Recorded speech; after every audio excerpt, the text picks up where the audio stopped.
Lorsque les 17h à Yaoundé, mesdames, messieurs, vous savez que vous êtes sur Info TV et que vous avez justement rendez-vous avec votre quotidienne Le Grand Soir. Le Grand Soir, comme de coutume, comme on aime à le préciser, comme nous aimons à le préciser, au cœur de l'actualité, vous êtes. Et puisque ce soir, nous allons de façon pertinente interroger justement ce cap fixé par le tout nouveau top management de la Socadel, mais surtout cette vision que voudrait incarner Antoine Simi.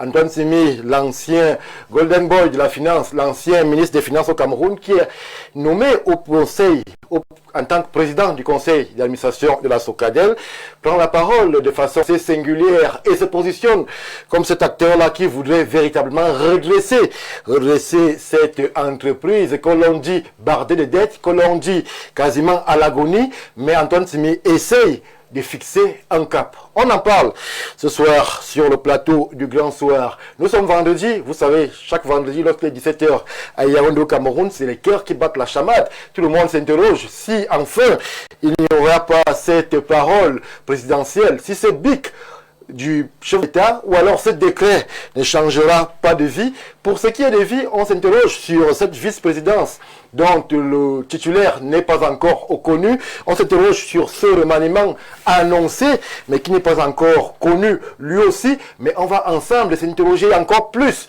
sur ce temps du président. Peut-on encore continuer avec ce style qui a fait la particularité de l'homme lion? C'est le petit surnom du président Paul Biya. Durant toutes ces années, est-ce que le temps du président peut encore conclure à l'émergence comme annoncé en 2035? Est-ce que justement les grandes annonces, ce mandat des jeunes, ce mandat dédié aux femmes peuvent s'accoler à ce temps du président alors que l'on se rend compte que les nominations promises tardent à venir? On s'interroge ce soir sur le plateau du Grand Soir. Et lorsque je l'ai dit, je prends tout de suite le break et je reviens tout de suite après pour la présentation de ceux déjà en plateau avec nous ce soir. A tout de suite.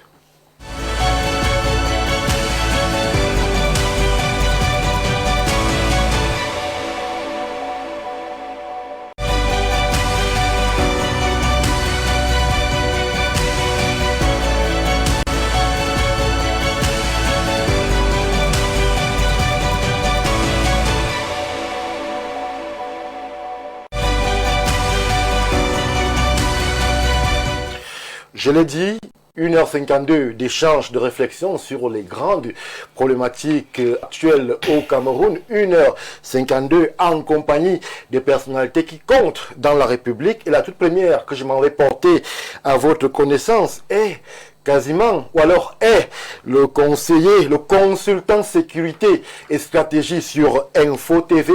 C'est le concepteur de l'échelle chrysogène. C'est un honneur pour moi de dire bonsoir et bienvenue au docteur. J'aime bien dire colonel aussi, Didier Badjek. Il faut l'ajouter parce que ça ne me quittera jamais. En cas d'une indiscipline notoire où on m'enlèvera ce grade de colonel, monsieur colonel à vie à la retraite. Et je voudrais vous dire bonsoir à tout le plateau et vous dire que j'ai pris un préavis de route de 1h30 pour être à l'heure ici. C'est vous dire un peu quel intérêt je marque pour cette émission qui grandit en termes d'audimat. Et je vous remercie toujours de savoir sélectionner les gens qui vont parler ici, les gens qui ont une parfaite maîtrise de ce qu'on appelle l'éducation. On ne se crie pas dessus. La vérité n'est ni à moi ni à toi. Elle est devant nous. Elle est devant nous, docteur Badjek. Je ne trahis pas de secret, mais je sais que durant cette semaine dédiée justement à la fête de l'unité, vous serez présent, puisque je l'ai dit, vous êtes notre consultant en sécurité sur Info TV. Les questions inhérentes au 20 mai au défilé, je sais qu'on sera vous garder avec nous. Merci docteur pour la présence. En face de vous, nous avons l'analyste sociopolitique Franklin Sambou qui lui aussi répond présent à l'appel. Bonsoir Stéphane, bonsoir aux millions de téléspectateurs du Grand Soir, cette émission qui ne cesse de prendre de l'ampleur dans le monde entier, on ne parlera même plus au niveau du Cameroun. Bonsoir aux aînés, particulièrement au docteur colonel Badjek, avec qui nous partageons un plateau, c'est un plaisir. Au docteur Moïse Mbok, toujours un immense plaisir d'être avec des aînés comme ça. Merci de nous avoir conviés à ce débat républicain. Merci d'être là, Franklin. Vous avez annoncé le docteur Jean-Moïse Mbok. Je le porte donc à la connaissance de nos millions de téléspectateurs. Bonsoir, docteur. Bonsoir Stéphane, bonsoir à mes co-discutants, bonsoir à tous les téléspectateurs qui nous suivent ici et ailleurs, bonsoir au top management d'Info Télévision. En tant qu'indigné de la République, je voudrais rappeler que le bébé Bengolo Stevie Noëlla est toujours pas retrouvé parce que c'est un enfant qui a été enlevé à 48 heures du côté de Nkwaban et nous continuons de la rechercher. Une fois de plus, nous crions attention, attention, vigilance. Le pays a besoin d'autre chose. Merci, merci, docteur Jean-Moïse Mbok. Vous êtes indigné. Moi, je suis plutôt heureux de constater que la République du Cameroun a encore, justement, des gens qui la servent. Je partage avec vous, Jean-Moïse Mbok et tous les autres, mon expérience au centre d'identification du côté du commissariat de Menon. Pour ceux qui savent ce que c'est avoir une carte d'identité au Cameroun, l'expérience que j'ai eue de ce côté, c'est une expérience assez positive où j'ai pu être servi de la façon la plus rapide et justement sans avoir toutes les tracasseries qui ont pu être dénoncées ici et là. Moi je tiens, puisque quand c'est un peu bien, il faut le dire aussi, on ne va pas tout le temps dire que ça ne va pas. Du côté du centre d'identification du commissariat de Mendon, où l'on établit les cartes d'identité, je conseille à tous les Camerounais de faire un tour là-bas. Ça se passe encore bien de ce côté et justement, vous aurez votre carte d'identité de la façon la plus rapide et sans appel à gauche ou à droite. Je peux vous décevoir un peu? Oui. Je vais vous décevoir un peu parce que en fait, Stéphane, oui. vous venez de démontrer que la norme est possible. Parce que servir les Camerounais, c'est ça la norme. Oui. Il ne faudrait pas qu'on fasse comme si c'est extraordinaire. C'est parce qu'on est tellement habitué à la médiocrité qu'on est surpris de voir des gens qui travaillent bien. Il faudrait dire que c'est ça la norme. Oui. On les félicite, nous sommes d'accord avec ce qu'ils font, mais en fait ça devrait être la norme et faire tâche d'huile. Ça veut donc dire qu'il y a plus de...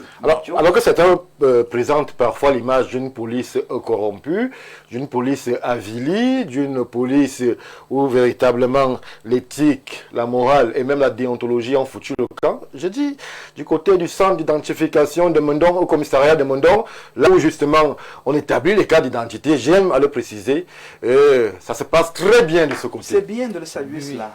Félicitations à eux, mais nous disons que ça doit être la norme. C'est le point de départ.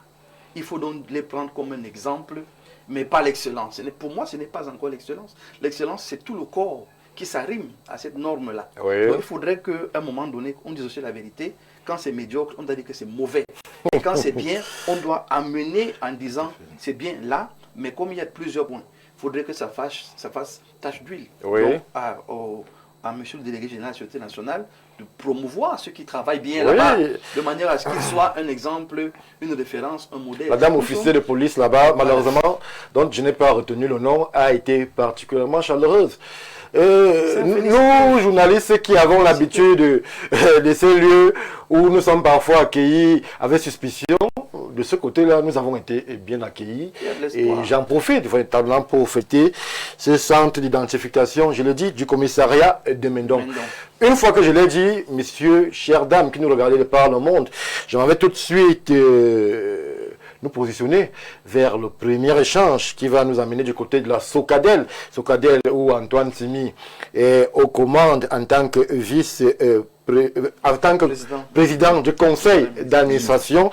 Il est accompagné par un directeur général, mais c'est lui, l'homme qui aura retenu l'attention. Socadel, Antoine Simi et fixé le cap. Alors, je reste avec vous, Jean-Moïse Mbok, lorsque l'on connaît le passif de l'homme, lorsque l'on connaît ses états de service aussi, peut-on dire que la mission qui est fixée au top management de la Socadel avec pour focus principal Antoine Simi, c'est une mission possible? Oui, la mission est extrêmement possible, tout simplement parce que, premièrement, je suis chanteur des réformes. Et qui dit réforme dit quand même un ensemble d'éléments à prendre en compte. Ça veut dire qu'on a analysé les forces et les faiblesses, ça veut dire qu'on a compris ce qui ne marche pas, et maintenant on vient avec à l'esprit de changer, de reformer les choses. Antoine Simi a de l'expérience, Antoine Simi a le savoir-faire, Antoine Simi a même, j'ai envie de dire comme ça, le bon parfum du FMI, donc je pense qu'au niveau de l'international, on pourra avoir des passerelles au travers de lui. Maintenant, au niveau de la stratégie, parce que le conseil d'administration est censé élaborer la stratégie et mettre la direction générale en branle. Il sera question ici et c'est là que tout va se jouer au niveau de la stratégie. Comment est-ce qu'il va mettre sur pied une feuille de route qui va permettre non seulement d'analyser profondément les problèmes, de rechercher véritablement les solutions avec les experts. Alors, Jean-Moïse Mbok, moi je reste avec vous puisque cette nomination avait abondamment fait réagir. Beaucoup espéraient voir d'autres énergies, d'autres profils, d'autres expériences, d'autres vécus. Antoine Simi, un homme qui a fait et des faits au Cameroun, qui a géré des moments difficiles de l'histoire de notre pays, notamment la dévaluation, qui a ses entrées du côté de la Banque mondiale et même du FMI. Aujourd'hui, revenir du côté de la Socadel, après beaucoup de temps passé, je ne vais pas dire au goudron, mais hors poste, est-ce que vous pensez qu'il a encore cette capacité à véritablement porter une Socadel qu'on voudrait différente des Néo? Tout à fait. En fait, le fait de rester au quartier ne vous enlève pas les capacités que vous avez. C'est tant que vous savez les entretenir, parce que celui qui est à la retraite, au mieux banc le touche, il est censé se cultiver davantage, se mettre aux normes. Mais je pense aujourd'hui que c'est un travail d'équipe. Il n'est pas question de lui seul, il est question d'une équipe qui mettra autour de lui. Je parlais donc de la structure. Qu'est-ce qu'il mettra comme structure pour pouvoir amener la Socadel à atteindre les objectifs? Il faudra donc qu'il ait la stratégie, la manière, la méthode et une sorte de feuille de route qui correspond quand même aux attentes de toutes les populations. S'il veut réussir sa mission, il ne faudra pas qu'il s'enferme dans l'ancien carcan. Il faudra qu'il rentre dans une dynamique de consultation extérieure. Et c'est ça que les experts servent. Il faut des consultations extérieures, prendre le pouls réel des besoins. Maintenant, explorer les différents axes d'accès à l'électricité, parce qu'il n'y a pas que l'hydraulique, il y a aussi le solaire, il y a tous les différents paramètres. Donc, il est obligé aujourd'hui de faire vraiment un travail de fond, de mettre sur pied une stratégie, de s'entourer des experts intérieurs à Eneo, devenus Socadel, et des experts extérieurs qui pourront donc donner une vue plus pointue et créer donc des différentes passerelles pour que chaque région soit alimentée. Parce que aujourd'hui au Cameroun, il faudrait qu'on évite le hasard ou une sorte de gesticulation sans maîtrise technique. Vous parlez tout à l'heure de l'échelle chrysogène. Quand vous prenez l'échelle Colonel Badjek, c'est un travail qui est élaboré avec des indicateurs et des marqueurs, comme il a l'habitude de dire. Donc imaginez si on prend dans le secteur de l'énergie des hommes qui ont cette capacité, qui ont cette structure. Je vois un peu le conseil qui est bien élaboré avec EDC et ainsi de suite. Donc EDC a une certaine maîtrise. Le rôle de Néo, ce sera, non, en fait, Socadel, ce sera quoi? Parce que Néo vendait simplement l'électricité. Aujourd'hui, Socadel, ce sera quoi dans la globalité? C'est ça qu'il faut définir. Socadel devra faire quoi où? C'est ça qu'il faut définir. Avec qui? Donc, pour ma part, je le disais, je sors par là, chantre des réformes. Je crois que quand il y a une réforme, on la prend d'abord. Maintenant, ceux qui mènent la réforme ont l'obligation de porter un résultat excellent. Et à nous de leur donner un peu de temps, d'élaborer de la patience. J'ai suivi ce qu'il a dit à ses frères en quelques mots. Il disait, c'est une grosse machine, il lui faudra beaucoup de sagesse. Moi, j'ai entendu par là, savoir s'entourer. Donc, il ne se prend pas pour le Tout-Puissant, pour Dieu Tout-Puissant. Il est assez humble pour demander la main d'association à ceux qui devront travailler avec lui. Il faudrait que les Camerounais puissent aujourd'hui fédérer leurs énergies positives envers Antoine Simi, en oubliant un peu son passé. On ne peut pas continuer à vivre comme ça. Parce qu'il faudrait bien qu'on nomme quelqu'un. Ça peut être vous, ça peut être moi. Vous connaissez la chanson « Oublie mon passé ». Voilà. Donc aujourd'hui, c'est lui qui est là. Le besoin, c'est quoi? C'est l'électricité ou un homme qui va diriger la Socadel? C'est ça qu'il faut qu'on apprenne à pouvoir trancher de manière juste. Merci Jean-Moïse Mbok, alors Franklin Sambou. Antoine Simi hérite, entre guillemets, d'une Socadel où les défis sont nombreux. On a une dette énorme qu'Eneo laisse. On a un service quasiment à l'abandon. Il y a des quartiers en préparation de cette émission dans la cité capitale Yaoundé où on est à 4 jours sans électricité. On a cette crise, cette déficit de confiance là avec les consommateurs. Est-ce que lorsque vous observez les premières déclarations, les premières postures, éléments de langage de ce manager-là, accompagné de son directeur général, qu'on ne va pas oublier, puisque lui aussi, il fait partie de l'appareil dirigeant, est-ce que vous pensez que le challenge peut être relevé? Peut-on espérer en Goulmakong ou à Angel Mendouka de l'énergie électrique de façon permanente, comme c'est le souhait aujourd'hui avec ce nouveau management? Stéphane, Antoine Tchimi a un grand défi à relever, tout comme le directeur général Amadjoda et Omarou Amadjoda, oui, et le directeur général adjoint. C'est vrai que le directeur général fait partie de Eneo depuis plus de 15 ans, tel que nous avons pu lire dans les archives au moment de sa nomination. Donc c'est un défi énorme. Dans le quotidien des Camerounais, c'est de savoir que si 3 jours on restait sans électricité, peut-être maintenant c'est un jour qu'on pourra avoir sans électricité pour ne pas dire on ne pense même plus à des coupures d'électricité. Parce que à l'ancêtre Sonnel,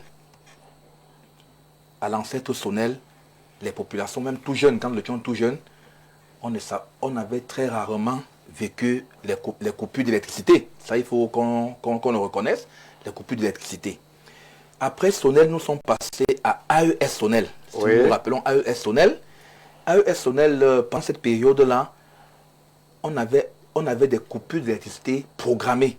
On disait par exemple dans tel quartier de la ville de Yaoundé, oui, on disait qu'il ne devait pas avoir électricité peut-être de 18h à minuit. Chacun de nous peut-être a eu cette période-là, de 18h à minuit. C'est vrai que cette période-là aussi ressemblait véritablement à de la torture. On ne peut pas être dans la cité capitale du Cameroun et se voir imposer un rythme en termes de production énergétique. Oui, c'est vrai. Mais contrairement à Eneo où on n'avait même plus d'informations, je suis en train de montrer la gradation des faits. À la Sonnel, on avait pratiquement l'électricité tous les jours. Quand on est passé à AES Sonnel, il y avait déjà ce problème de délestage là, mais délestage programmé, rationnel, comme dit le docteur Moïse Mok. Maintenant, à Eneo, à un moment donné, on ne savait même plus le jour où il y aura électricité. Si bien que le jour où il y a électricité, c'est plutôt la fête. C'est plutôt la fête le jour d'électricité. Les coins comme Baturi, nous avons eu la chance, nous avons travaillé à Baturi, Kété, Tchemangolo, dans la KDI. Ce sont des coins où parfois vous faites une semaine, 10 jours sans électricité. Oui. Vous vous retrouvez avec des... 10 jours sans électricité au Cameroun. Ça, je suis en train de le dire. J'ai dit 10 jours sans électricité. Sans électricité. Et puis maintenant, même pour charger les téléphones, des activités parallèles se sont développées. Quelqu'un qui a son groupe électrogène là, vous venez vous donner 100 francs, 200 francs pour qu'on vous charge le téléphone. Il a tous les charges. Voilà les activités qui sont... Et pendant cette période-là, dans toutes les villes du Cameroun, que ce soit Ebolova, que ce soit Garoua, partout, si vous avez une société qui n'a pas un groupe électrogène, je crois qu'il y a un problème. Les gens ont développé déjà, parce qu'on a compris que les coupures intempestives, pour vraiment travailler, il faut un groupe électrogène avec des plaques solaires, avec aujourd'hui des projecteurs. Alors, lorsque vous avez fait cet état des lieux, oui, est-ce que justement... Je suis en train de présenter pour amener au sujet pour nous dire, maintenant, Socadel, le défi, malgré ce que Eneo a laissé, la dette, tout, c'est que le Camerounais qui est au fin fond de mon village à Bashingu, qui est à Kolofata, qui est à Garigombo, qui est à Molundu, qui est peut-être à Olamze, ce qu'il attend, c'est d'avoir l'électricité en permanence. Ouais. En permanence. C'est à travers cela qu'on va juger l'équipe dirigée par Antoine Tchimi. Quels que soient les états de service, quelle que soit l'expérience qu'il a, tant qu'on n'aura pas l'électricité en permanence, même si on a transformé d'Eneo à Socadel, de Socadel peut-être encore à Sonnel. Oui, de Socadel peut-être encore à Sonnel. Peu importe la dénomination. On veut l'électricité. C'est l'électricité qu'on recherche. Ça, il faudrait qu'on le sache. Maintenant que Socadel combat également la fraude, parce que vous savez qu'il y a quelques temps là, même c'est aussi un problème, parce que même le défi là, c'est la fraude. Il y a des quartiers à Yaoundé, des quartiers à Douala, des villes au Cameroun où il y a des gens qui sont transformés en Songloulou. On les appelle dans des quartiers, à Songloulou, parce que c'est lui qui distribue l'énergie, l'électricité dans des façons frauduleuses. Oui. Il faut combattre tout cela. Parce que c'est même cela qui entraîne parfois des incendies. Parce que quand les branchements sont faits de manière anarchique, c'est ça qui concourt à des incendies. Alors Franklin, ceux vers qui vous pointez le doigt peuvent aussi le pointer vers l'État du Cameroun qui lui-même à maintes reprises, s'est avéré être un très mauvais payeur. Et je me souviens d'une université de la République où l'énergie avait été coupée, puisque justement cette université-là s'était retrouvée avec près d'un an d'arriérés en termes de non payés à INEO. Est-ce que l'État lui-même n'est pas aussi, à des degrés parfois importants, acteur de cette décrépitude en termes de fourniture électrique que nous vivons au Cameroun? Oui, c'est vrai, l'État, nous n'avons pas encore pointé l'État. L'État, quel que soit le cas, l'État à son niveau est responsable. Si nous sommes, voici Info TV, s'il y a un ministère, s'il y a une société, elle devrait à la fin du mois payer ses factures d'électricité. Oui. Hein? Payer ses factures d'électricité. Je n'ai même pas terminé. L'autre défi également pour Eneo, pour Socadel. Vous allez voir, aujourd'hui, on a davantage parlé des prépayés. Des prépayés. Vous allez remarquer, il y a des prépayés où, quand vous mettez 2000 francs, ça vous donne 30 kilowatts. L'autre met 2000, il a 40 kilowatts. C'est un défi à relever. Il faudrait bien qu'on explique. Qu'on harmonise. Qu'on explique aux gens, le 2000 qui donne 40 kWh et le 2000 qui donne peut-être 20 là, c'est lequel? Qu'est-ce qui se passe? Et davantage développer une politique de branchement jusqu'au fin fond de la République. Un peu comme actuellement quand Watt sans publicité est en train d'engager des politiques de branchement, un peu 200 000 branchements d'eau dans des ménages. Il faudrait que, pour que la fraude diminue, si chacun peut avoir son branchement à lui, si chacun peut, peut-être un branchement gratuit ou alors à vil prix, à vil coût, ça peut contribuer. Ça peut contribuer à ce qu'on ait une amélioration dans, non seulement on lutte contre la fraude, et ça permet également de résoudre à petite échelle ce genre de problèmes, Stéphane. Merci Franklin. Dr Badjek, on se retrouve là avec une autre équipe managériale. Franklin nous a rappelé AES, Sonel, Eneo, bref, tous ces logiciels, toutes ces entités qui malheureusement n'auront pas été à la hauteur des résultats attendus. Aujourd'hui, c'est la Socadel qui prend ces quartiers. On a beaucoup de scepticisme qui entoure cette société-là. Beaucoup se sont d'ailleurs focalisés sur le logo même, justement, de l'entité pour justifier le scepticisme. Est-ce que vous croyez, avec les profils qui ont été mis en avant, l'ancien DG d'Eneo, qui est aujourd'hui DG adjoint d'Eneo, qui est aujourd'hui directeur général, l'ancien financier économiste, ex-ministre des Finances Antoine Timi, président du conseil d'administration, est-ce que vous croyez qu'on peut justement, avec ces acteurs-là, espérer des résultats qui changent, différents de ceux qu'ont produit les entités passées?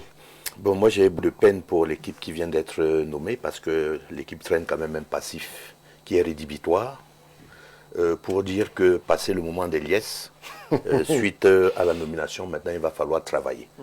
Le premier passif qui est rédhibitoire, c'est la communication et l'impression que toute la population peut avoir de cette structure qui organise cette énergie électrique au Cameroun. Et ce n'est pas très favorable. Et si je parle de ça, pourquoi? Parce qu'on va vouloir de cette équipe des résultats immédiats que le temps a pu corrompre. Et donc, à partir de ce moment-là, ce sera très difficile de travailler dans ces Alors, Dr Badjek, 4 mai 2026, on est au jour d'aujourd'hui. Les Camerounais veulent bien voir quelques changements, mais on se rend compte que l'électricité n'est toujours pas présente. Ce que je voudrais vous dire, parlant de l'électricité, il ne faut pas gérer cette question-là de la manière aussi légère, parce qu'elle attaque 3 domaines chrysogènes. L'économie, le social et le politique. L'économie, pourquoi? Parce que l'électricité, l'autonomie de tout développement et de toute industrialisation passe par l'électricité. Et tout cela, il faut être capable de l'organiser sur le point de vue stratégique. Et qui va dire stratégique va parler de politique absolument.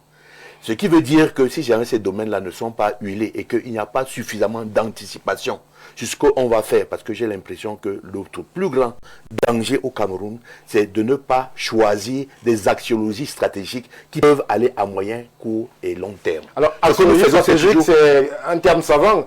Simplement dit, Dr Badjek, Pour que ceux qui nous regardent puissent comprendre où est-ce que vous voulez nous amener. Non, quand je parle de stratégie aujourd'hui, c'est ce qu'il faudrait faire en ce moment-ci. Premièrement, il a dit quelque chose de très très important, c'est qu'il faut créer un espace synergiciel avec tous les acteurs de l'électricité. C'est la première chose à faire. La deuxième chose à faire, il ne faut pas donner l'impression qu'on arrive parce qu'on est le plus intelligent.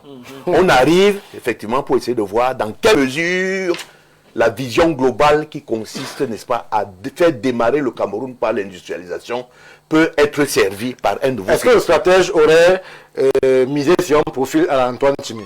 Non, je ne fais aucun... Non, je ne fais pas de... Non, je fais pas de marqueur sur lui. Je le prends. Moi, je ne regarde pas les gens parce que je respecte le pouvoir discrétionnaire. On l'a nommé là, ça regarde celui qui l'a nommé. Maintenant, nous, on l'a au résultat. Vous avez compris, je ne suis pas là pour faire des observations sur les personnes qui sont nommées. Ce serait ne plus être citoyen républicain, alors c'est ce que je suis. Non, ce que je voudrais dire à celui-là qui vient d'être nommé, de faire très attention, le moment de l'IS risque d'être très court, parce que les enjeux sont énormes. Il doit déjà être capable de pouvoir gérer ce passif, s'approprier du passif, le gérer et commencer à donner, n'est-ce pas, des éléments sociaux. Parce que c'est le social qui fait tout écouler ici dans ce pays. Mais ce n'est pourtant pas la chose importante, la plus importante. Elle est importante, mais elle n'est pas plus importante que l'économie qui souffre aujourd'hui parce qu'il n'y a pas d'autonomie au niveau énergétique. Je dois vous dire que nous vendons par exemple le courant à très faible coût aux sociétés industrielles, alors que si ce même courant était vendu aux populations, on aurait plus de rentrées au niveau financier. Oui. Donc c'est un choix stratégique à faire. Il faut être capable de voir où est-ce que nous allons. Nous allons où maintenant? Nous sommes en quête, n'est-ce pas, du stade de l'industrialisation au niveau du Cameroun. Pourquoi? Parce qu'on sait très bien qu'avant d'arriver à l'économie de biens et de services, il va falloir que nous développions notre Cameroun avec la Syrie, qui est une forte consommatrice d'énergie. Vous savez très bien que la France s'est développée avec ce triède, acier, fer, charbon. Nous avons le fer, mais maintenant il faut lui donner de l'énergie pour pouvoir faire fonctionner tout ça. Donc c'est important, vous n'allez pas développer le Cameroun si vous n'avez pas développé l'industrialisation du fer. Ça, je vais vous le dire, il faut que vous l'écoutiez. C'est pour ça que je suis contre l'exportation du manganèse. Je voudrais qu'on transforme tout ici et que ce soit les pays produits semi-finis qu'on amène. Donc, ce que je veux dire, c'est que là, il y a un très gros problème. Au niveau, il doit prendre, et il est là pour ça.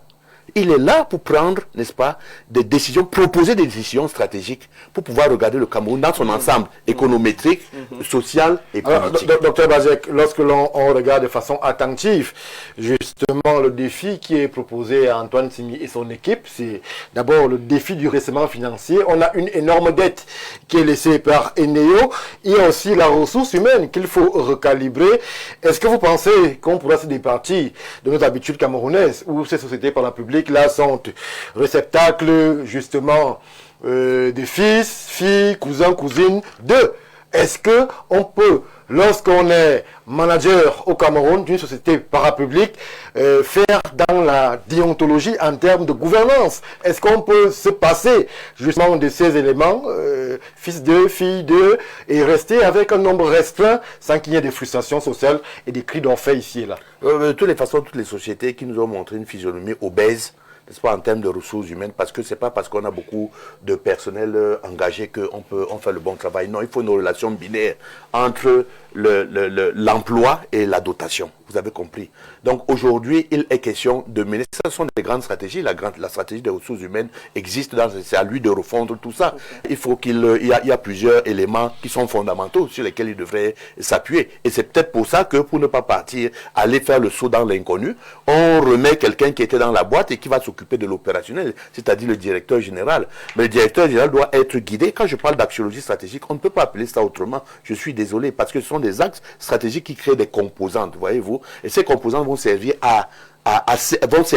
aux stratégies et avec des éléments de performance bien mesurables. API. On ne peut pas faire si les auditeurs ne savent pas, on va recommencer doucement, mais on ne peut pas faire la stratégie autrement.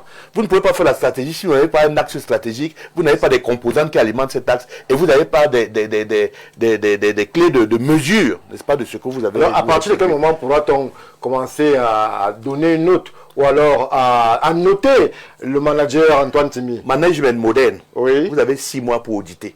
J'ai bien peur que les 6 mois soient de trop pour lui. il n'aura que 3 mois. Si en 3 mois, il n'est pas audité et savoir quels sont les véritables nœuds, n'est-ce pas, de cette affaire-là, il va échouer. Ça, c'est clair. Il faut qu'il aille plus vite. Ce qu'on va lui demander, parce que vous ne pouvez pas, il y a des cas au niveau social ici que vous venez d'évoquer. Bon, ça, c'est vraiment ce que l'on voit. Mais le manque que nous avons en termes énergétiques pour lancer l'industrialisation du Cameroun va déjà, va contrarier la vision globale du Cameroun pour son développement. Et ça, c'est le plus gros problème stratégique qu'il aura à régler. Je vais vous donner des exemples. Vous avez vu, vous avez EDC et tout le reste. Quand on fait un barrage, il faut lui trouver aussi les transports. Il faudrait qu'on ait une énergie suffisante pour pouvoir distribuer. Il faudrait qu'on sache quelle énergie palliative, si nous n'avons pas l'énergie hydroélectrique, par exemple, développer tous ces éléments-là. Et le Cameroun est béni. Le Cameroun, c'est le pays qui a le plus grand cours hydroélectrique au niveau de l'Afrique centrale, au niveau de l'Afrique. Nous avons des chutes partout. Et nous pouvons mettre... Donc, est-ce que les entités que vous convoquez ici, EDC et autres, justement, lorsque l'on connaît la compétence de Socadel, qui justement a aussi ce pouvoir-là de faire dans le transport d'énergie, dans la production, est-ce qu'elle ne va pas se marcher sur les pieds, comme on sait très bien le faire au Cameroun, avec toutes ces sociétés-là qui, à un moment donné, vont se rejeter la faute pour qu'on se retrouve dans une situation où il n'y a pas d'électricité dans les ménages, mais personne n'en porte la responsabilité. Stéphane, je dois dire que quand même pour les grands subordonnés, comme on les appelle ici aujourd'hui, il n'est pas question, n'est-ce pas, de faire son apologie personnelle. On est là pour travailler pour le Cameroun. Celui qui ne sait pas travailler dans l'espace synergie, c'est savoir que le ministère du Transport va aider d'une manière ou d'une autre le ministère des Finances ou bien vice-versa, eh bien, il n'a pas sa place au sein. Quand on parle d'un gouvernement, on parle d'un ensemble. Quand on parle de toutes ces sociétés d'État, on parle d'un ensemble. Hein, et c'est justement, il devrait montrer la capacité mature de pouvoir se concerter et voir ce qu'il peut faire de manière complémentaire ou conjuguée. Comprenez? Aujourd'hui, qu'on nous arrête un peu cette histoire-là où la tête de l'autre ne vous revient pas et c'est pour ça que non, on va faire ceci, il veut prendre ma place. Quand on veut prendre vos places, vous partez. Vous comprenez? Ce n'est pas les compétences qui manquent dans ce pays. Donc, quand M. Tchimi arrive là, ce qu'il devra faire, c'est vite apprendre. L'audit va être très très rapide. On ne va pas lui concéder les 6 mois que le management moderne requiert. Oui. Hein, et puis après, implémenter sa politique en les 6 prochains mois qui arrivent et puis commencer. Non, il a beaucoup, parce qu'il y a beaucoup d'enjeux qui traînent et il y a aussi beaucoup de défis. Donc, pour ma part, peut-être que l'homme a la carapace qui correspond effectivement au pédigré qu'on lui demande et je pense que si on l'a mis là, on a longtemps réfléchi, il y a beaucoup de finances dedans et puis ne pensez pas que c'est parce que nous avons nationalisé la compagnie d'électricité que nous n'avons plus de relation avec les bailleurs de fonds qui devraient être capables de voir et peut-être que c'est pour cela qu'il est là, n'est-ce pas, pour assurer une continuité et une parfaite compréhension de ce que l'économie camerounaise veut faire. Cette économie est toujours sous perfusion du FMI et de la Banque mondiale, vous le savez, nous n'avons pas d'autonomie précise. Et peut-être que lui, c'est lui qui montre le bon signal.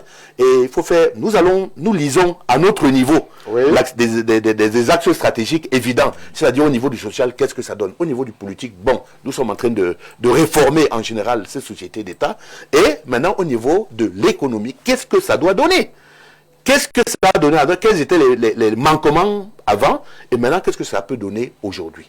Merci, Dr Badjek. Jean-Maurice Mbok, autre défi, puisqu'il est accompagné justement d'un cahier des charges, le défi de la renationalisation.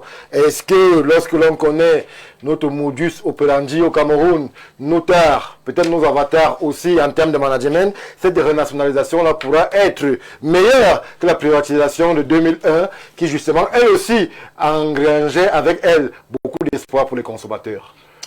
Alors, pour qu'on n'ait pas ce problème, il faudrait que les Camerounais apprennent à apprendre des autres. Si ça a marché ailleurs, ça peut marcher chez nous. Comment? Le colonel parlait de réflexion axiologique. Moi, je veux parler de la vision. Pour que les gens comprennent de manière terre à terre. La vision devrait être quoi? La vision de la Socadel aujourd'hui devrait être produit suffisamment pour les Camerounais, pour l'industrie camerounaise, et pouvoir faire de notre production une force influente dans la sous-région. Vendre. Parce qu'on pourra vendre, c'est pour ça que je parle d'influence, vendre au Nigeria, vendre dans la sous-région, de manière à ce que le secteur énergétique devienne une réelle force pour l'intérieur et pour l'extérieur. Voilà quelle devrait être la vision. Une fois que la vision est établie, on vient dans le conseil d'administration. Dans le conseil d'administration, on a toute la chaîne, de production à la distribution. On a toute la chaîne. Comment on s'organise? Chacun joue son rôle, chacun joue sa partition. Pleinement dans le cadre de la vision. On ne se marche plus sur les pieds à ce moment-là parce que la performance de chacun est définie à la base. On vient au niveau de... En ce moment, est-ce qu'il y a justement quelques confusions en termes de compétences? Puisqu'on a évoqué toutes ces sociétés-là, est-ce que justement le défi de la renationalisation n'est pas aussi le défi du respect des compétences des uns et des autres? Puisque Socadel peut aussi transporter de l'énergie, peut aussi en vendre. Oui. EDC, qui sont censés faire ce travail, qu'est-ce qu'eux ils deviennent dans l'affaire? Mais c'est pour ça que je parle ici d'un management qui est capable de fédérer toutes ces énergies de manière positive. Contrôler mais positif. Contrôler mais positif. On a des entreprises qui marchent très bien au Cameroun. La CNPS marche bien, pourquoi? Parce qu'il y a une organisation qui permet à toutes les directions de pouvoir, dans une vision globale, fédérer leurs énergies et évoluer ensemble. Vous savez, au Cameroun aujourd'hui, il faudrait que même dans le narratif, on tue un certain esprit qui est rampant. Quel esprit? Cet esprit de fausse compétition. Je connais parler d'une affaire de personne aujourd'hui.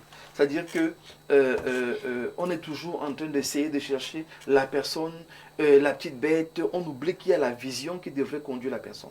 Quand on a une vision, le leadership rentre dans la vision. Je dis que si on part du fait que la Socadel, c'est Socadel? Oui, Socadel devrait être une force dans l'économie en termes de production d'énergie pour l'intérieur et l'extérieur. Croyez-moi, une fois que le leader l'a compris, tout ce qui est force à l'intérieur, il fixe un cap. Alors, Jean-Maurice Mbok, votre passé politique vous a bien rejoint puisque vous contournez habilement ma question. Moi, je l'ai posée de façon transversale. Pourquoi, si la renationalisation est un défi trop grand pour nous, Camerounais, pourquoi les privatisations ont-elles échoué? Mais Stéphane, c'est vous qui voyez que c'est trop grand. Ce n'est pas grand, je dis que l'un ou l'autre, c'est la vision qui a manqué. Et parce que la vision a manqué... Les privatisations aussi? Mais bien sûr, Stéphane, parce qu'on privatise pourquoi? Qu'est-ce qu'on vise? On nationalise pourquoi? Qu'est-ce qu'on vise? La performance. Donc, dans la vision, il y a la performance. C'est-à-dire que s'il n'y a pas une vision de performance, je vous assure, on sera obligé, parce qu'on s'ennuie, on se tourne les pouces, obligé de faire tout et n'importe quoi. Je vous promets que quand on dit à EDC, par exemple, que nous avons telle quantité à produire en un mois pour le Cameroun et la sous-région, vous avez l'obligation de travailler dessus. En fait, EDC va mettre toute son énergie au niveau de différents barrages pour voir comment réunir ce qu'il faut pour que la société de transport puisse faire son travail et ainsi de suite. Occuper utilement les gens et ils vont entrer dans la performance. Et ça commence par le narratif. C'est pour ça que le leadership doit être... Ça pourrait commencer aussi par les profils du management, du top management. Oui, les deux vont Est-ce que le profil... À un moment, il y a eu quelques interrogations. Est-ce qu'on ne pourrait pas faire mieux? Est-ce qu'il n'y a pas de meilleur profil sur l'espace public au Cameroun pour porter cette ambition que de ramener au devant de la scène des acteurs qui parfois traînent avec eux des souvenirs douloureux? Est-ce qu'on ne pourrait pas faire mieux? Aucune œuvre humaine n'est parfaite. Et là, je rejoins parfaitement le colonel. Celui qui a nommé dans sa description, c'est ce qu'il vise au fond. Donc, venir remettre ça en cause, moi, ça m'embête. C'est pour ça que je ne vais pas parler de ça. Mais je dis que quand il y a une vision, vous savez Stéphane, quand on rentre dans ce studio, même si rien n'est encore en marche, chacun sait quand même où les invités doivent se mettre. C'est ça la vision. Oui. C'est-à-dire que l'endroit est tellement bien arrangé que chacun sait qu'au moins, même si c'est comment, il y a un endroit où je ne peux pas aller parce que c'est différent des autres endroits. C'est ça la vision. Vous voulez donc dire qu'au Cameroun, c'est pas bien arrangé, que chacun ne sait pas où il doit aller? Au Cameroun, aujourd'hui, avec le discours du 6 novembre, chaque personne qui va être nommée devient responsable de mettre sur pied une vision qui va faire la différence. Et c'est là que je vous rejoins au niveau du profil. Parce que dans le profil, le manager sait par exemple qu'il a 6 mois ou 100 jours pour non seulement mener l'audit, mais créer une nouvelle dynamique qui fait que l'entreprise aille plus vite. C'est pour ça qu'il y a tout un conseil Parce que dans le conseil, le président n'est pas le seul membre, il n'est pas le seul acteur. Il sait utiliser les différentes capacités des autres profils qui sont présents, de manière à ce que pendant qu'on fait l'audit, par exemple, on confie au DGA, le DG, on lui confie la question des ressources humaines et de la gestion d'entreprise. Le top management, le conseil d'administration, réfléchit à la stratégie. C'est possible au Cameroun? Puisqu'on en parle, Vous vous semblez bien optimiste. Puisqu'on en parle, Stéphane. Et je dis que on grandit aussi, on évolue. Je pense qu'on a appris des privatisations. Aujourd'hui, on renationalise avec quand même un certain avantage qu'on sait comment ça ne marche pas. Alors, quand on sait comment ça ne marche pas, on devrait chercher comment ça marche. Et je dis que je vous rejoins parfaitement sur la question du profil, parce que quand le profil est bien choisi, on peut aller plus vite. Quand le profil est lourd, quand le profil est confus, quand le profil n'a pas de vision, c'est là que finalement, ces équipes finissent par s'ennuyer et s'embêter. Mais je dis qu'aujourd'hui, si le ministre Antoine Tchimi est choisi pour être là, premièrement, c'est l'interface internationale. Le colonel l'a rappelé, au niveau des financiers et des bailleurs de fonds. Prenons ça comme ça. Maintenant, à son niveau, à lui, en tant que manager, il doit comprendre. Et c'est là que nous insistons, de manière à ce que ceux qui nous suivent ici puissent lui faire le relais. Rassurez-vous, il y a une vision. Notre plateforme renseigne qu'il est déjà au courant. Très bien. Il faut qu'il y ait une vision. Et la vision, elle est simple. C'est que tous les Camerounais doivent bénéficier de son expertise. Ça nous ramène, nous, à la décentralisation effective. Parce qu'il faudra travailler avec toutes les régions selon le potentiel de ces régions-là. Il y a des régions où c'est le soleil qui va marcher, Stéphane. Il y a des régions où c'est l'hydraulique qui marche. Il y a des régions où on peut utiliser d'autres capacités énergétiques pour pouvoir servir. Le but ici étant de faire de l'électricité une force qui permet au Cameroun, effectivement, de décoller. Une fois que la vision est comprise et que chaque acteur est sensibilisé dans ses missions. Stéphane, c'est nous qui créons parfois l'embrouille. EDC, on connaît ses missions. Est-ce que EDC va se chevaucher avec... Socadel? Non, c'est celui qui fait le transport, là. Socatrel. Socatrel. Sonatrel. Est-ce qu'il peut y avoir chevauchement? Seule la mauvaise foi va créer le chevauchement. Mais des personnes sérieuses, chacun connaît son rôle et sa mission. Au Cameroun, on sait très bien faire les textes. Au moins à ce niveau-là, on peut nous faire de reproches. Chacun connaît le début et la fin de DC, le début et la fin de Sonatrel. Il faudra donc aujourd'hui rappeler à tous ces gens, et je sors par là, c'est un sacerdoce. Parce qu'on a parlé de ce ça tout à l'heure. C'est un sacerdoce. Et il faudra que le ministre Tchimi comprenne bien que son passif va être nettoyé par sa capacité à bien travailler maintenant. Il n'aura pas une autre chance. C'est la seule chance de réhabilitation qu'il a. Et je crois que son ami le président lui tend une perche pour dire par le passé, voilà ce qu'on dit de toi. Viens montrer aux gens que ce n'est pas forcément ce que tu es. Tu vaux mieux que ça. Tu peux mieux faire que ça. Pourquoi on met tous les autres dans le conseil d'administration? C'est également pour les interpeller, pour dire attention, la nation nous regarde. Donc, dans ce sacerdoce, il faudra que tous les membres de la chaîne puissent comprendre leur mission et que chacun se donne à 1000%, parce qu'on n'a pas le temps, à 1000% pour qu'on atteigne l'objectif. Stéphane, c'est possible. Ce n'est qu'une affaire de bonne volonté. Merci. Ce n'est qu'une affaire de vision. Ce n'est qu'une affaire de bon management. Et aussi une affaire de sanction quand ça traîne. Sanction quand ça traîne, les Camerounais peut-être pensent autrement. Une ou deux réactions avant de poursuivre avec vous, Franklin Sambou. Bonsoir, grand soir. Je ne sais pas pour vous sur le plateau, mais en écoutant le colonel Badjek, on voit bien qu'on ne peut rien attendre de l'équipe dirigeante de la Socadel. Un type de la trame de Badjek aurait mis la Socadel au niveau de ce que le président Paul a toujours voulu mettre ce secteur dans notre pays. Je n'en dis pas plus. Je m'appelle Minkwa et je vous suis depuis le Lodorf. Ah, docteur, j'espère qu'on ne vous met pas dans les problèmes. Mais non. Au Cameroun. Bonsoir, monsieur Marga. J'admire votre plateau. Je profite de cette belle journée de vendredi qui est une journée de fête pour les musulmans, mais aussi, je ne vous cache pas notre émotion ici à Batouri. Nous sommes vraiment en fête ce jour, car depuis l'arrivée de la nouvelle société d'électricité, ce jour marque notre 3e jour de voir les images à la télé, comme tout le monde. Ouf, monsieur Mbarga, votre panéliste qui connaît Batouri et le reste de nos villages, ici n'est pas au courant de la nouvelle réalité. Et Néo a oublié de remettre au ministre Antoine Tchimi le câble qui alimentait Batouri et ses environs. Nous sommes servis des programmes de télé, vraiment, chers panélistes, nous regrettons Néo. Oh là là. On commence déjà à regretter Eneo. C'est compliqué. Bonsoir, monsieur le journaliste. Nommer les nouveaux dirigeants ne sert à rien. Il faut savoir quelles sont les installations électriques. Elles sont-elles à jour? Si vous avez des installations hors service, même si vous nommez les ingénieurs de la haute technologie, ils seront bloqués, malgré la technique qui coule dans leur spécialité. Comment on peut dire 100 jours pour résoudre un problème électrique? Il compte sur quoi pour donner 100 jours au directeur général de la Soukadel à me mettre à jour des installations hors service, voire défectueuses? Merci à vous, cher pasteur. Bonsoir à vous sur le plateau. Antoine Timina, aucun cap à fixer au vu de son lourd passif extrêmement...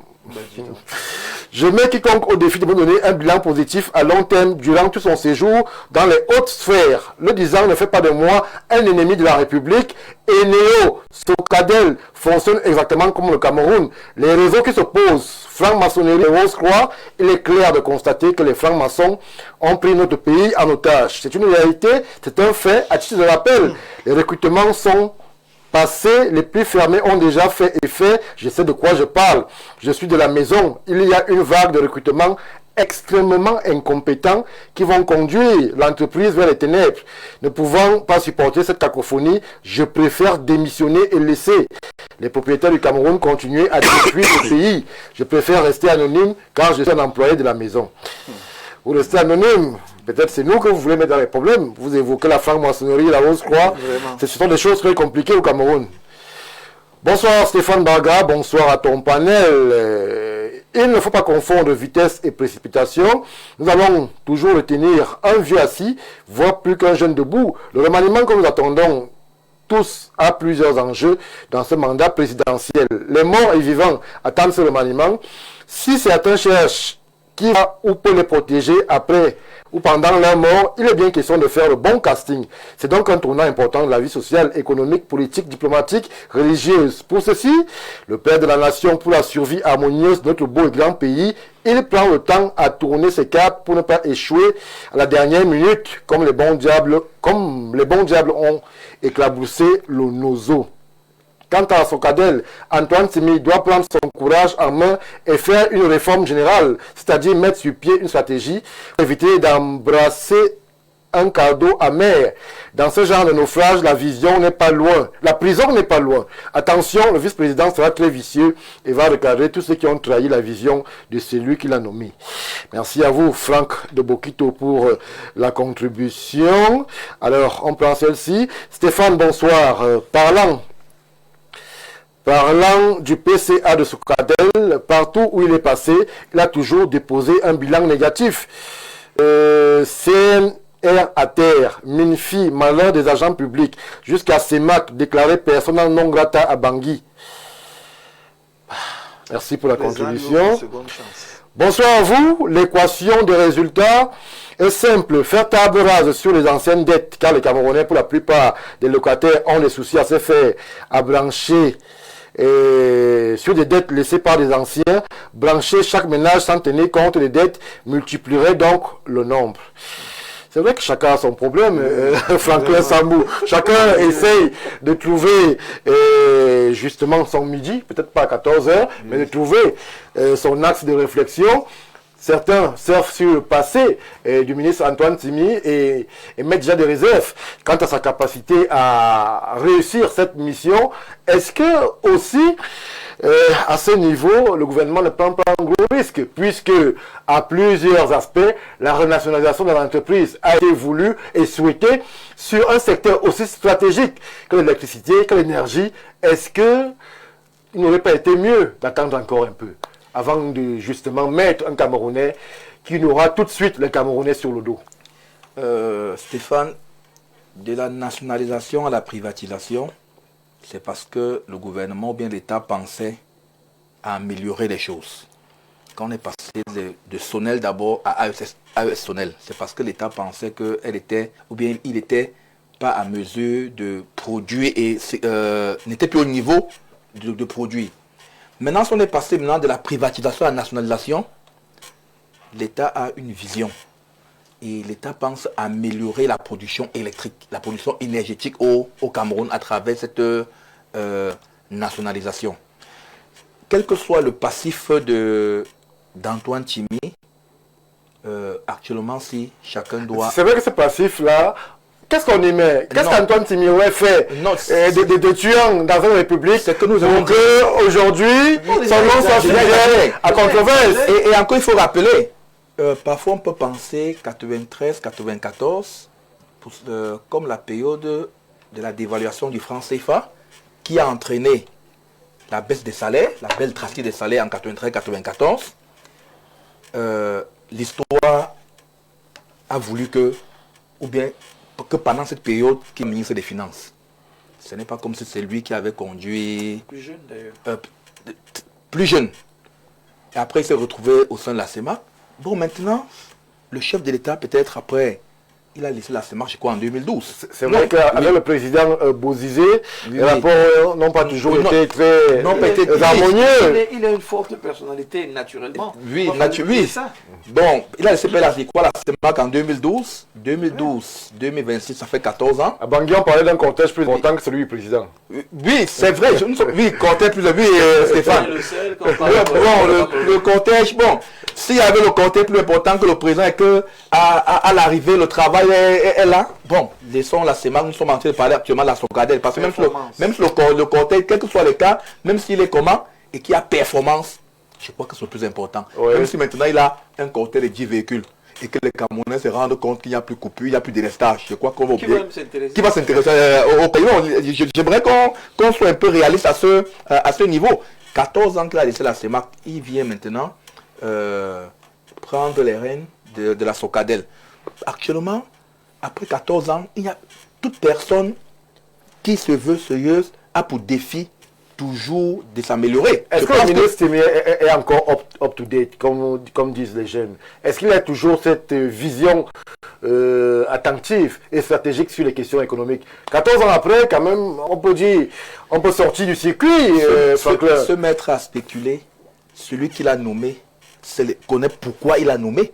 Il est représentant dans le conseil d'administration. C'est le représentant du président de la République. Oui. Je crois que dans le conseil d'administration, c'est pas comme s'il est représentant du premier ministère, c'est du président de la République. Ça veut dire que c'est le président de la République qui directement l'a coopté.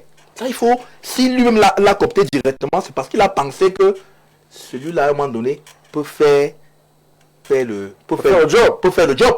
C'est vrai, on a dit, c'est le mandat des jeunes et des femmes.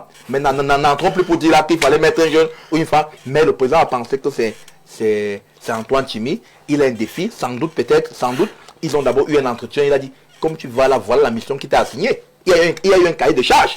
Il ne peut pas se mettre, il y a un cahier de charge. Et lui-même, après tout ce qu'on peut avoir dit ceci, maintenant, peut-être le volet CEMAC, directement, les gens n'étaient pas impliqués. Mais Socadel, c'est un volet où même le pygmée là, même celui-là qui est très loin, dans quelle partie de la République est concerné. Il est concerné parce que parfois le ministère des Finances là, il y a ceux que vous faites n'importe quoi, il a quoi y voir avec le ministère des Finances. On dit c'est mal, il a quoi y voir. Mais Socadel là, tout le monde est concerné par l'électricité. Donc c'est à la fois un défi et en même temps un piège. Oui, il y a même temps un piège pour lui parce que si il ne réussit pas cette mission, ça sera, comme on dit, la descente au... Est-ce qu'il est en train de jouer sa dernière carte, lui, Antoine Tchimi, en tant que serviteur de la République? Bon, si au regard de son âge, c'est pas comme s'il avait 40 ans, comme s'il avait 35 ans. Si on prend quelqu'un qui, il a 71 ans, au regard de ce que nous avons pu, 71 ans, rendu à 71 ans, nous pensons que c'est un défi fort. L'expérience, parce qu'on dit, on fait n'importe quoi, l'expérience est importante. Même si on dit qu'il même là 71 ans, l'expérience qu'il a, permet qu'il puisse relever ce défi d'améliorer la distribution de l'énergie électrique. Comme je dis, j'ai dit, quel que soit le changement, même si on parle de Socadel à Sonel, et Antoine Tchimi est encore là, ou il est toujours là, ce qu'on attend, c'est de savoir qu'il n'y a plus coupure d'électricité. Oui. C'est de savoir que je reste comme ça là, à la fin du mois, on vient me remettre ma facture d'électricité. Ma facture d'électricité que je dois payer, parce qu'il y a des ménages parfois qui font les 3 mois. Qui n'ont pas de facture d'électricité, qui ne reçoivent pas de facture d'électricité. Et parfois, et après quand ça revient, on met 70 000, 80 000, 100 000. Oui, maintenant qui est habitué à payer peut-être 15 000 chaque fois, quand on met déjà impayé 100 000, est-ce que c'est encore évident de gérer ça au regard des conditions de vie? Voilà des défis à relever. Oui, des défis. Maintenant, j'ai pris le cas des prépayés. Si tout le monde a un téléphone, vous savez que quand je mets le crédit de 500 francs, des 1000 francs, quand je communique comme ça, après telle période, ça doit finir. Mais si vous chargez 1000 francs et que vous êtes habitué à consommer, oui, il y a tel appareil à la maison, ça vous comprenez que généralement quand je mets 1000 francs, avec ma consommation me permet de faire 2-3 jours. Mais si vous mettez 1000 francs, en 2 heures c'est fini, je crois qu'il y a problème. Est-ce que justement on n'est pas là dans une habitude à la camerounaise où on demande de façon véhémente aux Camerounais des choses qu'on n'aurait pas demandé à un expatrié? Nous avons vu Eneo ici. Est-ce qu'on leur a mis la pression que tout de suite l'opinion semblerait vouloir mettre au ministre Antoine Timi dans l'exercice de ses missions? Vous savez, c'est dans la maison que généralement on tire sur vous. Si vous prenez le cas même de l'équipe nationale du Cameroun, on a plus tiré sur Rigobert Sambana que les expatriés qui étaient là. Ouais. Hein? On a plus tiré parce que il a cette chance là que même son voisin au quartier, même en partant au village, on peut le secouer pour un problème électrique. Contrairement à l'expatrié, que lui, parfois, il peut prendre un week-end, 2 semaines même pour le Cameroun. Parfois, il n'a pas assez... Oh, le Camerounais est en contact permanent. Ce sont des choses qu'il a vécues depuis son enfance. On a vu... Oh, parfois, d'autres arrivent ici, ils ne connaissent pas les réalités camerounaises. Oh, toi, tu es Camerounais, tu es censé connaître tout ce qui se passe dans ton pays. Dans ton pays, donc, c'est normal qu'il soit sur, comment on peut dire, sur un panier à crabes. Hein? Sur un panier à crabes. Donc si s'amuse là, c'est tout le peuple, oui, c'est tout le peuple qui pourra même le lyncher. Parce que là maintenant c'est un problème social énorme. Parce que là c'est un problème Socadel, c'est un problème social énorme. Donc il n'y a même pas de 100 jours qu'on dit là. Vous voyez. Alors Stéphane, 100 jours qu'on a dit. Les gens ne savent même pas que on n'a même pas en réalité changé le fond. À peine on a mis Socadel. 2 jours après, les gens disaient déjà que délestage, on pensait que Socadel devait opérer une magie pour qu'il y ait pas, sans comprendre qu'il y a un processus de changement. Au moment où on a commencé à dire... Franklin, je m'en vais prendre, vous retirer la parole un moment pour préciser justement à notre réalisation que c'est bien Antoine Timi qui fixe le cap. Bon, ce qui à l'antenne peut paraître contraire à ce que nous avons exprimé ici comme justement idée. Allez-y. Oui, donc fixer le cap, c'est montrer le défi qui est ce cahier de charges qui lui a été assigné, qui a été donné par le président de la République. Parce que le président de la République n'a pas un souci de voir les Camerounais dans le noir. Donc pour lui, c'est le défi, c'est si on fait beaucoup plein de délestage au Cameroun, il faudrait que la mission de Socadel soit d'améliorer ce souci. Tout à l'heure, vous voyez quelqu'un un testateur qui signalait qu'à Batouri, ils sont en train de dire que mieux encore Inéo que Socadel. Vous voyez, donc chacun selon son appréciation. Oui. Hein? Et les gens pensent de manière globale. On juge Socadel par rapport à la régularité de l'énergie électrique. Merci. Bonsoir Stéphane, ainsi qu'à ton riche panel. Je me demande toujours pourquoi les intelligences comme le colonel Badjek ne sont pas souvent nommées. Il a le charisme. J'espère que vous n'avez pas créé de problème au colonel du vice-président. Bonsoir Dr Mbok, bonne continuation. C'est M. Soken qui justement réagit à ce qui est dit sur ce plateau. Dr Badjek, au-delà des personnes, au-delà des contingences, la réalité est là. Le Cameroun a besoin d'une énergie disponible pour pouvoir se développer. Mais lorsque vous connaissez la réalité justement de l'administration, du management qui entoure parfois même les nominations du responsable au Cameroun, peut-on penser que la mission qui est assignée aujourd'hui au staff, au nouveau staff frais et moulu, justement la Socadel, peut être réalisable dans un délai acceptable pour la population qui a soif d'énergie? Bon, déjà, je vais assurer la défense de tous les panélistes. Il n'a jamais été dit ici qu'on ne pensait pas que c'est le PCA qui ne donnerait pas le cap. Au contraire, on lui a confié, n'est-ce pas, la vision et puis l'axiologie stratégique à mener. Et on lui a dit qu'il avait très peu de temps. Donc, il n'est pas trompé dessus. Celui qui a fait ce rectificatif tend un peu à contredire la tendance générale du plateau. Donc, est-ce que le temps est suffisant? Premièrement, moi, je ne vais pas avec les préjugés sur la personnalité qui a été nommée, parce que ça relève des prérogatives du chef de l'État qui l'a nommé. Est-ce qu'on peut lui considérer la même marge de manœuvre que celle concédée à Néo, qui avait amené un vaste plan de restructuration, qui avait amené justement une ambition de revoir la logistique déjà vétuste, mais qui malheureusement n'avait pas tenu parole sur ce plan-là? Est-ce que le ministre Antoine Timi aura la même marge de manœuvre? Est-ce qu'il aura le même blanc-seing que celui qui autrefois fut concédé à Néo? C'est à cette personnalité de marquer son tempo et de savoir quand est-ce qu'il doit faire les choses et comment il doit les faire à temps. C'est à lui de lire le kaléidoscope global, n'est-ce pas, politico-stratégique du Cameroun, et c'est à lui de donner des réponses quand il le faut. Faites attention à ce niveau, la communication corporatives et institutionnelles sont extrêmement importantes. S'il ne communique pas, il pourra avoir, n'est-ce pas, des culpabilités qu'on lui attribue alors qu'il n'en est pas fautif. Ouais. Donc il faudrait déjà que, un, il sache mener sa communication stratégique. De deux, il puisse poser des actes à très court terme qui puissent répondre aux questions des Camerounais en ce moment, sur le plan social, sur le plan économique et sur le plan politique. Vous avez compris. Donc, il y a aussi quelque chose qui est merveilleux chez nous, les Camerounais.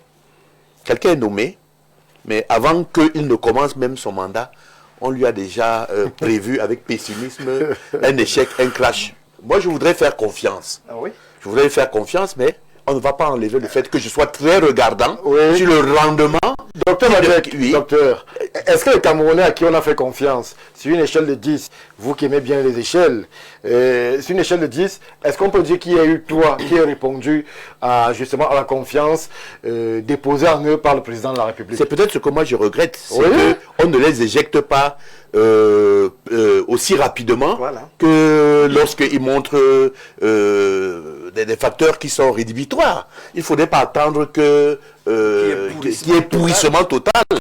Ça se sait, vous savez, hein, dans le management, je vous ai dit le management moderne, vous avez 6 mois pour auditer et poser vos stratégies. Et puis après, vous les implémentez les 6 prochains mois et vous êtes dans la continuité. Et vous commencez à piloter avec ce qu'on appelle des ordres de conduite. Vous avez compris. Là maintenant, je lui dis que je ne lui concède pas les 6 mois pour l'audit. C'est trop long pour un domaine comme l'électricité qui nous manque, n'est-ce pas, de manière extrêmement importante. Vous ne concédez pas 6 mois à Antoine Timi? Non, il n'a pas ce temps-là. Vous le concédez combien de temps? Il est en espace fortement chrysogène. D'accord? Il a un espace fortement chrysogène parce qu'il y a des besoins et il y a un passif et il y a beaucoup de défis. Et que ces défis, malheureusement, sont dynamiques et la Terre continue de tourner. Lorsque vous n'avez pas souscrit à une capacité énergétique dans un pays à un temps T plus 2, eh bien, ce besoin sera encore plus grand. Donc, vous devriez mettre beaucoup plus d'intérêt dans vos investissements et dans vos stratégies. Ce qu'il faudrait faire, c'est peut-être accompagner. Et moi, je pense que le réflexe qu'il va avoir, c'est de créer, comme je vous ai dit tout à l'heure, cet espace synergiciel pour être capable déjà de pouvoir travailler avec toutes les compétences. OK? Travailler avec toutes les compétences qui sont utiles et savoir ce que l'on veut. Quand il a pris ça, il a accepté. D'abord, il est très difficile qu'on refuse ce genre de poste. Eh bien, on lui a donné la lettre de la mission. Eh bien sûr, on lui a donné la lettre de la mission. Vous êtes là pour faire ceci. Nous voulons cette autonomie énergétique au Cameroun. Et nous voulons pouvoir mener notre souveraineté diplomatique par l'énergie. Parce que, je me souviens de ce discours que le chef de l'État a prononcé, en disant que nous, avec les barrages, n'est-ce pas, qui sont édifiés, nous pourrons même vendre l'électricité aux voisins. Eh bien, ce sont des stratégies qu'il faudrait être capable de mener. Moi, je vais vous donner une péréquation qui est tout à fait simple. Vous vendez le courant à une industrie qu'il vous donne, en consommant le quadruple de ce que les populations consomment, ne vous donne que 50 000 francs, mais je préfère vendre donc aux populations qui vont me donner 1 million de francs. Et c'est le cas, vous savez de quelle entreprise je parle. Oui, vous savez de quelle entreprise je parle. Ou on continue à acheter le kilowatt à un taux que je ne voudrais pas indiquer ici. Non, il faut être capable de poser. On ne peut pas demander à quelqu'un de poser des stratégies qui sont fructueuses et commencer à lui dire qu'on ne veut pas que vous posiez les actions qui vont mener cette stratégie-là à bon port. Non, il a tout. Il ne faudrait pas qu'il vienne nous dire ici qu'il n'avait pas tous les moyens pour réussir. Il peut avoir les moyens, mais le temps peut lui manquer aussi. Non, le temps, c'est justement pour ça. Le temps, il faut jouer avec le temps. En caractère chrysogène, le temps, il y a deux éléments qui sont importants. Il y a le temps, il y a le lieu de l'action. Le temps est préjudiciable. Et si en atmosphère chrysogène, vous ne pouvez pas travailler avec la pression du temps, vous n'êtes pas un manager. Un manager doit être capable de travailler avec les micro-ajustements et être capable de travailler sous tension, sous pression. Et ça s'apprend. C'est une session de renforcement de capacité que nous menons. Merci, Dr Badjek. Jean-Moïse Mbok, est-ce que c'est à 71 ans qu'on va changer donc le logiciel Antoine Simi? Est-ce qu'il a été éprouvé? Est-ce qu'il peut travailler sous pression? Est-ce que les Camerounais peuvent s'attendre à ce que, justement, peut-être le prix du courant baisse pour les ménages? Si le docteur Badjek nous révèle qu'il y a des entreprises de très haute facture qui payent 1 kW à un prix insignifiant et que les consommateurs, les ménages les plus démunis, eux, payent au prix fort, est-ce qu'il n'est pas temps aussi pour Antoine Simi et son staff de renverser le paradigme et de mettre au devant de la scène, de mettre justement au les consommateurs là pour qui lui et son équipe sont censés être des sauveurs? Alors, il faudrait qu'on dise ici qu'il n'est pas question du ministre Antoine Simi. Il est question en fait de celui qui a été élu pour présider, pour décider de la nation même d'abord. Je commence par le chef de l'État. Et maintenant, c'est à lui et à Antoine Simi cette fois-ci de se comprendre dans l'urgence, comme le colonel rappelait, que c'est une situation sociale urgente. Ça fait partie des revendications des populations. Donc il ne faudrait pas qu'on limite ça sur Antoine Simi. Non, il y a quelqu'un qui fixe le cap, qui est censé être l'évaluateur au même moment. Moi, je pense qu'il faudrait qu'on voit la République et les fonctions... Jean-Maurice, vous évoquez l'évaluateur, oui. Mais Eneo est arrivé ici, ils ont fait des promesses, ils avaient un cahier de charges bien clair et bien spécifique qui leur avait été confié. Où était l'évaluateur? Très bien. La situation s'est périclitée jusqu'au point où ils sont partis. Une ardoise énormissime aux pauvres, pauvres entre guillemets, au ministre Antoine Simi, qui devra trouver des solutions pour donner de l'électricité et payer la dette colossale, abyssale laissée par Eneo. Votre question est excellente parce que ça fait partie de l'audit. Dans la nouvelle dynamique, il faudrait que l'évaluateur soit un des acteurs majeurs. Et j'aime bien l'échelle chrysogène. C'est-à-dire que si on prend, par exemple, la Socadel aujourd'hui comme une équipe de football, il faudrait qu'on définisse exactement qui fait quoi. De manière à ce que même de l'extérieur, quand on vous dit le gardien de but, même si vous avez les yeux fermés, vous savez quel est son rôle et vous l'évaluez en connaissance de cause. Aujourd'hui, c'est l'opacité qui est un problème dans la gestion et la gouvernance au Cameroun. C'est un problème qu'il faut traiter rapidement. Dans la gestion aujourd'hui d'une structure comme Eneo, comme Socadel, qui devrait aujourd'hui être, parce que nationalisé... Le téléspectateur nous fait déjà écho de recrutement. C'est délicat, une série de recrutements qui est déjà entamée, alors même que l'entreprise n'a même pas encore commencé à fonctionner de façon minimale. Mais les recrutements sont entamés. Est-ce qu'à ce niveau aussi, il ne faudrait pas faire attention pour le PCA Antoine Simi? Bon, alors, Stéphane, moi je n'ai pas un problème à ce qu'on recrute le fils d'eux. Oui. Parce qu'il y a des fils d'eux qui sont extrêmement intelligents, qui sont brillants, qui peuvent faire le travail. Moi, ça c'est pas mon problème. Mon problème au niveau de la vision, mon problème au niveau du management et de l'évaluateur. Oui. C'est que celui qui évalue, qui est capable de sanctionner, devrait vérifier que le cap qui est fixé soit respecté. C'est le problème qu'on a au Cameroun. On fixe le cap, il n'y a pas de coercition, il n'y a pas de possibilité de contraindre les gens à atteindre les objectifs. Et comme on aime laisser le pourrissement arriver, chacun se dit, bon, ce qui va arriver, et à la fin, personne ne rend compte de rien du tout. Dans la nouvelle dynamique, il faudrait aujourd'hui qu'on se dise très bien que ce n'est pas une affaire d'Antoine Simi. C'est une affaire du chef de l'État. Jean-Maurice Mbok, je vous retire la parole un moment, puisque ce que vous dites corrobore cette contribution, que moi je m'en vais lire, puisqu'il est question ici de ne pas avoir de secrets entre vous et nous. Bonsoir Stéphane, je m'interroge sur la raison de votre acharnement sur Antoine Simi. Antoine a vu cela pour notre PCA. Pourquoi vous ne parlez que de lui et non du DG ou du DAG. Avez-vous un problème particulier avec ces financiers hors échelle au vu de son parcours depuis son arrivée aux finances où il a été sacrifié pour une cause européenne du CFA? Soyez prudent de discréditer cette communauté. François qui a réagi. Où est-ce qu'on a vu acharnement sur Antoine Timi? C'est incroyable, le Camerounais. Alors, allons-y, Jean-Moïse. Nous sommes simplement en train d'exprimer les attentes. Et il faudrait qu'il comprenne que la fonction qu'il a prise, ce n'est pas un jeu, ce n'est pas un amusement. Il faudrait bien qu'il le comprenne. Alors, Stéphane, je disais, la nation doit être vue comme une équipe. Dans une équipe, il y a un coach. Et le coach, les joueurs qu'il met sur le terrain, il assume le choix qu'il a fait. C'est ça le rôle du coach. Le chef de l'État est celui qui met les gens dans son fonctionnement et qui leur donne des responsabilités. Mais à la fin, l'équipe a un nom, c'est le nom Cameroun. L'équipe a un coach, c'est M. Paul Biya. Et il faudrait donc que tous ceux qui sont associés à l'équipe puissent savoir qu'ils doivent faire honneur au coach et à la nation qu'il représente. Moi, j'ai envie d'interpeller tous les Camerounais aujourd'hui. Parce que parfois, on oublie un peu ce volet. On a l'impression qu'on a des managers qui ne mesurent même pas l'ampleur des tâches qui leur sont confiées. Et on est toujours obligé de remonter à celui qui les a nommés pour dire, mais pourquoi vous ne sanctionnez pas? Pourtant, dans le management, il y a aussi le volet sanction. Il y a aussi le volet coercition. Il y a le volet mise en demeure. Parce que vous êtes supposé, en tel nombre de temps, produire tel résultat. Tout à fait. Aujourd'hui, à la Socadel, il faudrait que si Antoine Timi, vous avez vu comment il y a plusieurs sons de cloche entre ceux qui le défendent et ceux qui veulent le trucider, qu'ils comprennent que cette mission est une mission d'abord de rachat pour lui.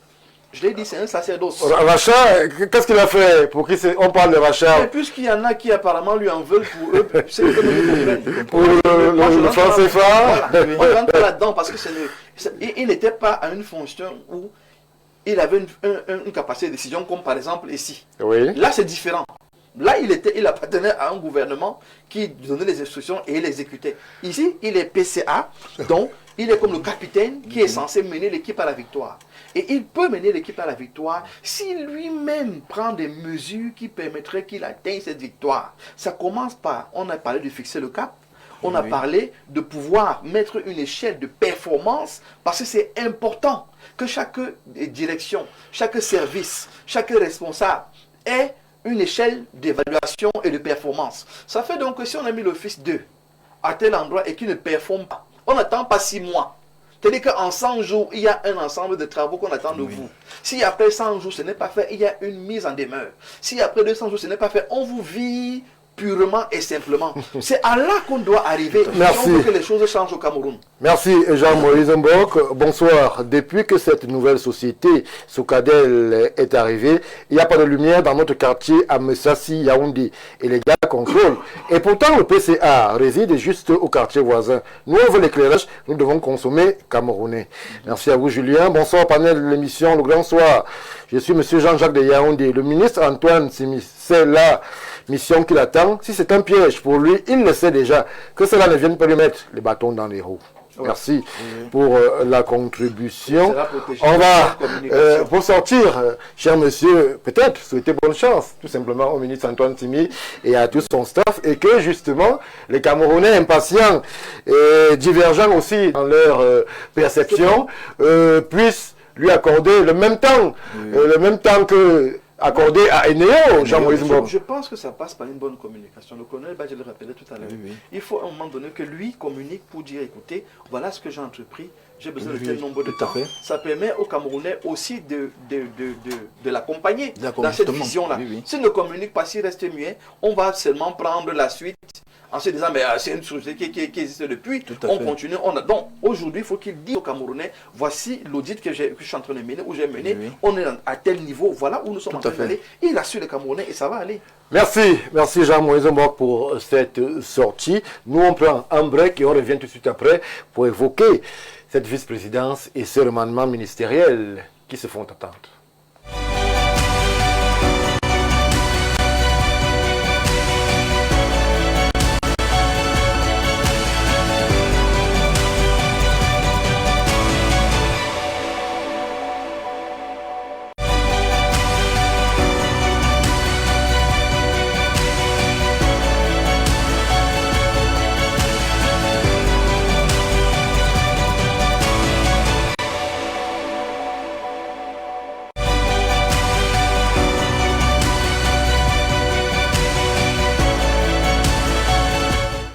Retour sur le plateau du Grand Soir. Nous quittons la Socadelle avec toutes les grâces que nous leur souhaitons pour aller dans notre bord plus politique, plus dynamique, plus managérial, avec justement ces promesses présidentielles d'une nomination de vice-président et d'un remaniement ministériel imminent.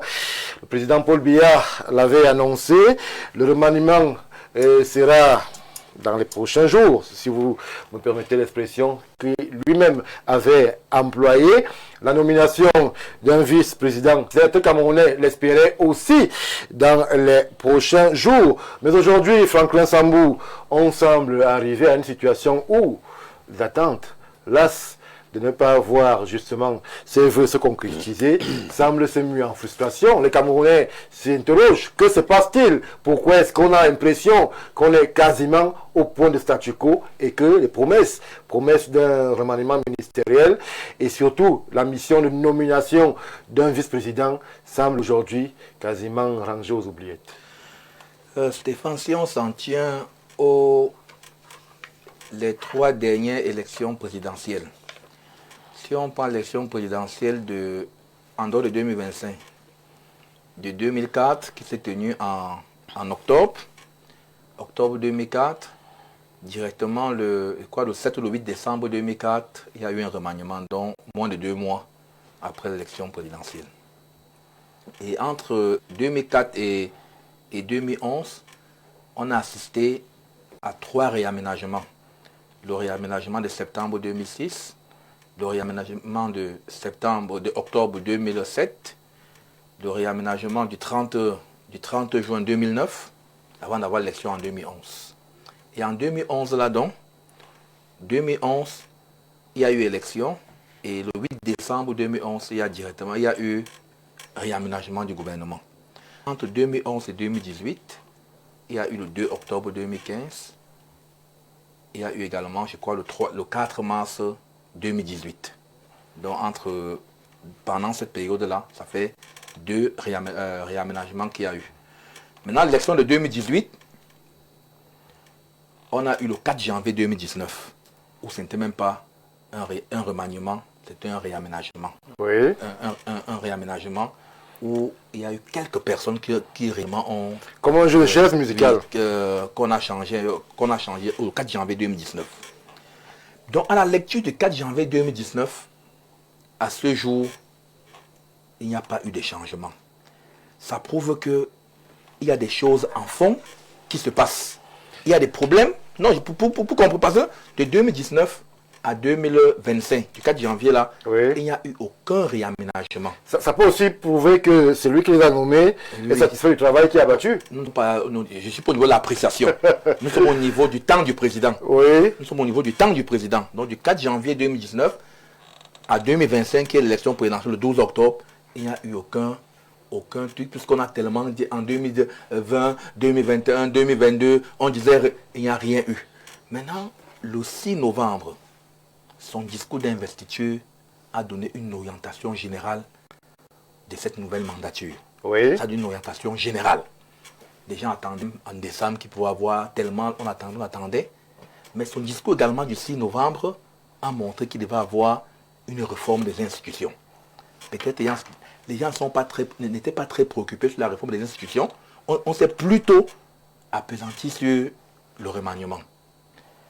Le 31 décembre 2025, il a parlé des prochains jours. Mais dans l'analyse que nous pouvons faire, les prochains jours plutôt pour montrer les changements qui ont été opérés. Les prochains jours étaient plutôt dans le cadre de cette vice-présidence qui a été... C'est l'analyse que vous faites. Ça, c'est mon analyse. Vous faites une analyse très compliquée. Oui, non, les prochains jours étaient plutôt... En français, les prochains jours, ça veut dire nomination d'un vice-président ou bien comme pour dire, création de poste de vice-président. C'est notre analyse, fort, là. Notre analyse que nous faisons.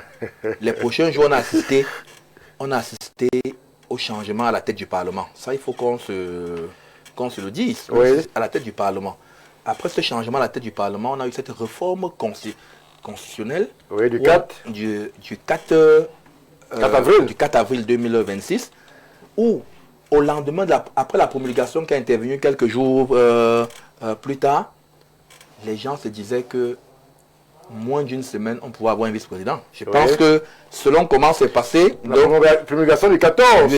Du 14 avril, on ne pouvait même pas penser que, rendu à la veille du 20 mai, on n'aurait pas su qui est le vice-président. On aurait pensé que le changement protocolaire devait comprendre que avant le président, il y a le vice-président qui devait arriver. Mais aujourd'hui, c'est une façon de dire, ça reste le temps du président. C'est-à-dire quoi? Le temps du président. Non, c'est l'une des raisons pour lesquelles... Qu'est-ce que vous mettez dans ce contenu? Non, c'est pour dire... Vous dites quoi, Camerounais? Lorsque vous leur dites le temps du président, alors que lui-même a dit le gouvernement c'est dans les prochains jours. Le gouvernement c'est dans les prochains jours. Lui seul sait ce qui bloque. Lui seul sait ce qui bloque et ce qui recherche. Parce que son silence, son temps, preuve, on en a une thèse de doctorat pour son silence, qui est toujours un message. Son silence est toujours un message. Il aurait pu, même en dehors de faire un remaniement, faire un réaménagement, même pour ceux qui font, même il y a les cumuls de postes. Même les morts. Même les morts, les cumuls de postes. Donc si ça reste là, cette inertie est encore là, peut-être pour le moment, il ne trouve pas encore un problème.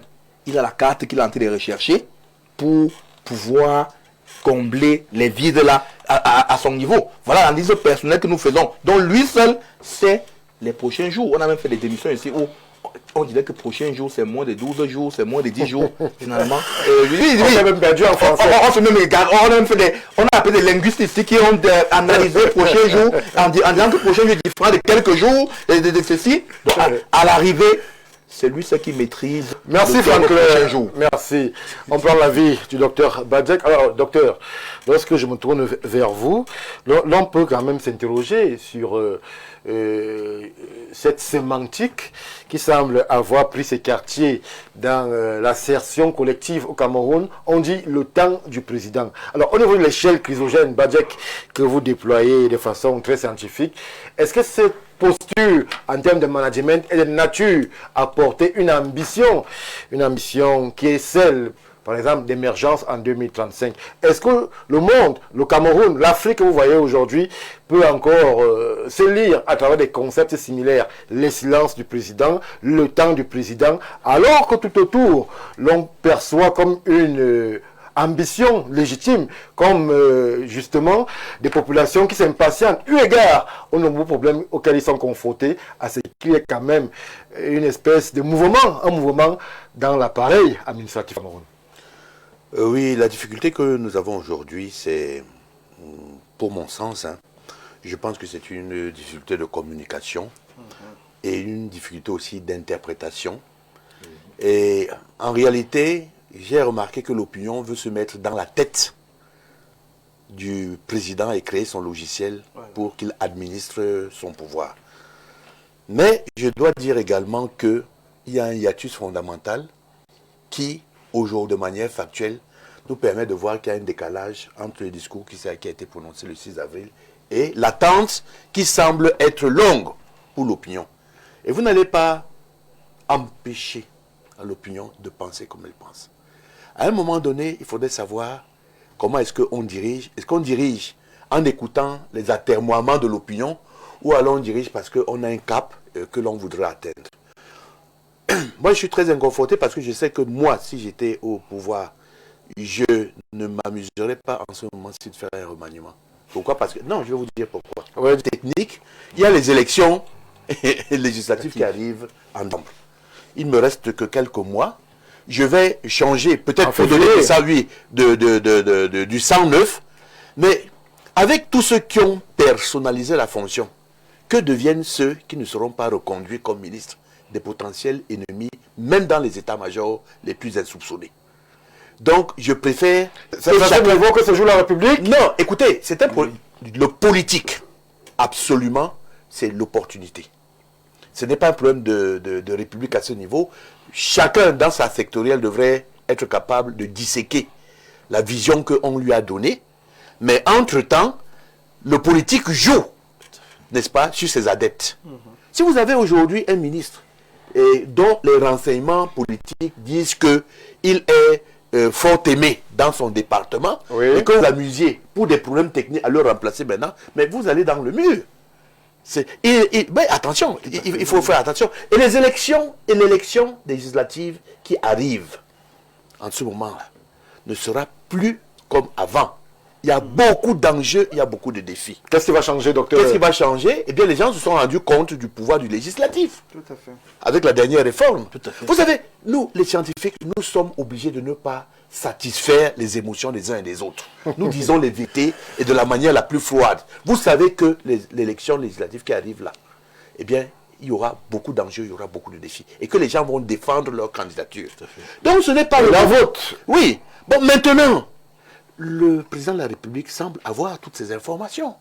Et il réfléchit encore, c'est à lui de prendre des stratégies idoines Oui. pour être capable de pouvoir mener ces objectifs. Parce que son objectif, c'est quoi? C'est d'avoir, n'est-ce pas, une assemblée qui est majoritaire à parti, de pouvoir avoir un exécutif qui comprend ce qu'il veut. Moi, je dis qu'aujourd'hui, il peut faire, je n'ai pas dit qu'il ne peut pas faire de remaniement, mais pour moi, techniquement, avant est-ce que c'était opportun pour lui, bien que les sémiologues, sémiostratèges et autres linguistes veuillent nous dire le contraire, mais c'est quand même le président Paul Biya qui a annoncé justement ce remaniement dans les prochains jours. Aujourd'hui, vous nous dites qu'il ne serait pas sage, stratège pour lui, en tant que président du RDPC, en tant que politique, d'opérer un remaniement eu égard aux enjeux de législatives à venir. Mais là, on se retrouve en quasi-dichotomie dans la République entre les enjeux partisans d'une formation politique et son leader, et entre justement la nécessité de 109 pour redynamiser une machine administrative qui semble pour le moins un peu pâteau dans ce moment. Disons que le président de la République a le droit de vouloir travailler avec qui il veut, le temps qu'il veut. Et ça va produire des effets au niveau de l'opinion. Et l'opinion va juger. Maintenant, c'est à lui également de voir la thermoscopie de cette opinion. Il ne va pas me dire qu'il veut gérer les affaires de la République en ayant l'opinion qui est constamment fâchée contre ce qu'il pose comme acte. Non. Il y a, lorsqu'on fait une revue de la presse à l'intention du chef de l'État ou un monitoring avec une analyse stratégique, c'est pour lui dire ce que, n'est-ce pas, l'opinion pense de tel acte ou tel autre. La situation actuelle, si jamais il se relève que l'opinion est harassée, n'est-ce pas, du fait que ce gouvernement-là, il a trop duré. Pour vous, c'est pas le cas? Mais écoutez, moi je fais des analyses stratégiques. Alors, le citoyen aussi, factuel, oui. Oui. Je fais une analyse factuelle. Vous savez que le scientifique ne se prononce pas, n'est-ce pas? Il analyse sur une personne. Non, moi ce que je vous dis en ce moment, lorsqu'on va faire une analyse stratégique sur le moment, on dira que la population commence un peu à se fatiguer du mandat trop prolongé des ministres de la République. D'accord? Ça va se dire. Vous ne pouvez pas empêcher, et puis, il ne faut pas cacher cette vérité au chef de l'État. Et quand il a ces données, il a d'autres données qui vont, n'est-ce pas, de façon convergente avec l'idée maîtresse. C'est à lui maintenant de prendre les décisions. Et le bon stratège qui est à côté de lui, lui dira que telle hypothèse amène à ceci, telle autre amène à cela, et voici, n'est-ce pas, les possibilités chrysogènes si jamais on laisse avancer cette situation. Mais je dois vous dire que la stratégie du Cameroun, sur le point de vue politique, on appelle ça le contentment. C'est pourrir et avancer et voir ce qui peut se démêler. Si vous voulez l'analyse stratégique pure de ce qui se passe, c'est cela. Maintenant, il y a des micros-ajustements qui s'ajoutent, hein, parce que il y a une situation qui est on en discute. Dans surtout les médias aujourd'hui, on vous demande où est le gouvernement, où est le remaniement et où est le vice-premier ministre. Et aussi, le vice-président, et on a montré suffisamment d'immaturité pour nous présenter des phénotypes et des génotypes ici, de personnes patibulaires, n'est-ce pas? Voilà.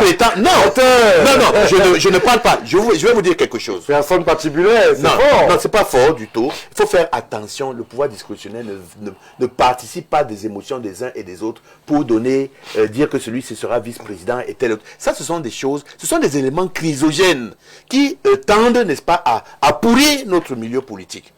C'est le président qui va choisir son vice-président, tel il peut, comme c'est dit. Et pour le moment, je pense qu'il a choisi. Tout ce que vous voyez qui est fait là, on prend tel candidat, on vous le montre. Voici les 3 personnalités qui sont potentielles et tout. Tous ceux qui font ce genre de choses. C'est la formule actuellement. Et si c'était lui? Et si c'était lui? Et Et je vais vous dire comment ça se passe. Vous savez très bien comment ça se passe. Peut-être que c'est même ces personnes qui vont payer les médias pour qu'on leur fasse ce que vous appelez la talakou. Et il y a les ennemis de ces personnes-là qui payent. Voilà. Donc ça, moi je trouve que ce n'est pas mature. Ce n'est pas mature pour ma part. Qui a appris voilà. Stéphane, c'est terrible. Ce n'est pas mature pour des gens comme nous, aujourd'hui, la maturité politique du Cameroun, de faire ce genre de manipulation de laboratoire. Et ils savent ce qu'ils veulent faire. Et je vous remercie parce que vous ne tombez pas dans le même piège. Merci, Dr Badjek. Jean-Maurice Mbok, je me tourne vers vous. Nous sortons d'une présidentielle où le chef de l'État, au niveau justement du score électoral, semble un tout petit peu en régression. Certains ont pensé de suite que la réaction allait être de faire un remaniement ou alors un recadrage politique en fonction des scores des uns et des autres en leur bastion. On a eu l'impression aussi, et les faits nous le démontrent aujourd'hui, que le président semble prendre son temps à justement ici récompensé, là-bas sanctionné, mais on sait que ça n'a pas été des scores soviétiques comme il nous en avait donné l'habitude. Lui et l'appareil qui l'accompagne, je parle ici du RDPC. Aujourd'hui, nous sommes veille de la fête de l'unité, le 20 mai. On supputait en d'autres lieux, en d'autres estrades qu'il fallait, ou alors qu'il pourrait y avoir ce 20 mai-là, le vice-président qui serait aux côtés du président de la République. Jusqu'à date, nous sommes à 18h32. Il n'y a pas encore eu une information allant dans ce sens-là. Est-ce qu'on est parti pour un 20 mai sans vice-président et même sans remaniement ministériel? Peut-être dimanche. Bon, il peut nous surprendre à 20h. Ou dimanche. À 20h ou dimanche. C'est pour ça qu'on parle des temps du président. En fait, Stéphane, je rejoins le colonel sur le volet de la communication parce que quand on a passé une élection et qu'on a installé les trois pouvoirs, le quatrième pouvoir, qui est la communication, on a souvent tendance à le négliger ou à le laisser de côté. Pourtant, c'est même le véritable pouvoir qui finit par entretenir la paix sociale. Aujourd'hui, le président a le discours du 6 novembre, qui est un discours holistique. Et moi, j'attendais que son parti puisse l'accompagner sur la communication sociale. Parce que le seul problème qu'on a aujourd'hui, c'est la communication sociale. C'est-à-dire que le bas peuple, le citoyen lambda, doit comprendre ce qui se passe. Mais alors, qu'est-ce qui se passe? On sort d'une élection qui a été compliquée, et vous l'avez dit, où le score n'a pas été celui qui a été. Et le président fait le discours en disant, j'ai pris acte, j'ai entendu ce que vous avez demandé. C'est là qu'il faut prendre, il faut revenir sur le discours. C'est très intéressant, le RDPC parle de ça.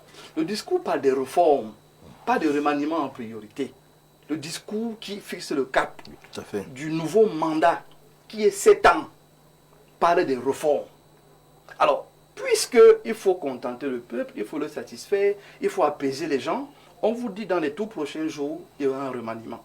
La communication sociale voudrait que le parti qui accompagne le chef de l'État vienne dire aux Camerounais qu'en fait, dans une logique politique qui est celle de proposer un modèle de société, de conquérir le pouvoir et de le conserver, la dynamique voudrait qu'on se stabilise d'abord.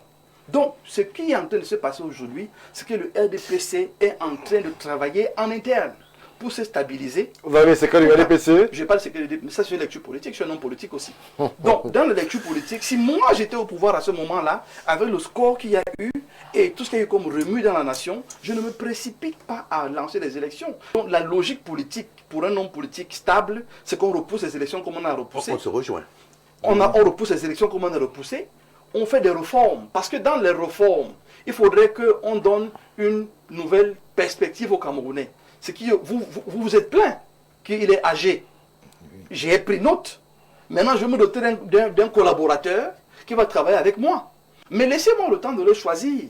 Donc, dans la communication sociale, c'est que les tout prochains jours, ça rentre dans un calendrier, dans un agenda. Jean-Maurice Mbok, qu'est-ce que vous voulez expliquer aux Camerounais? Les Camerounais semblent perplexes à vous écouter.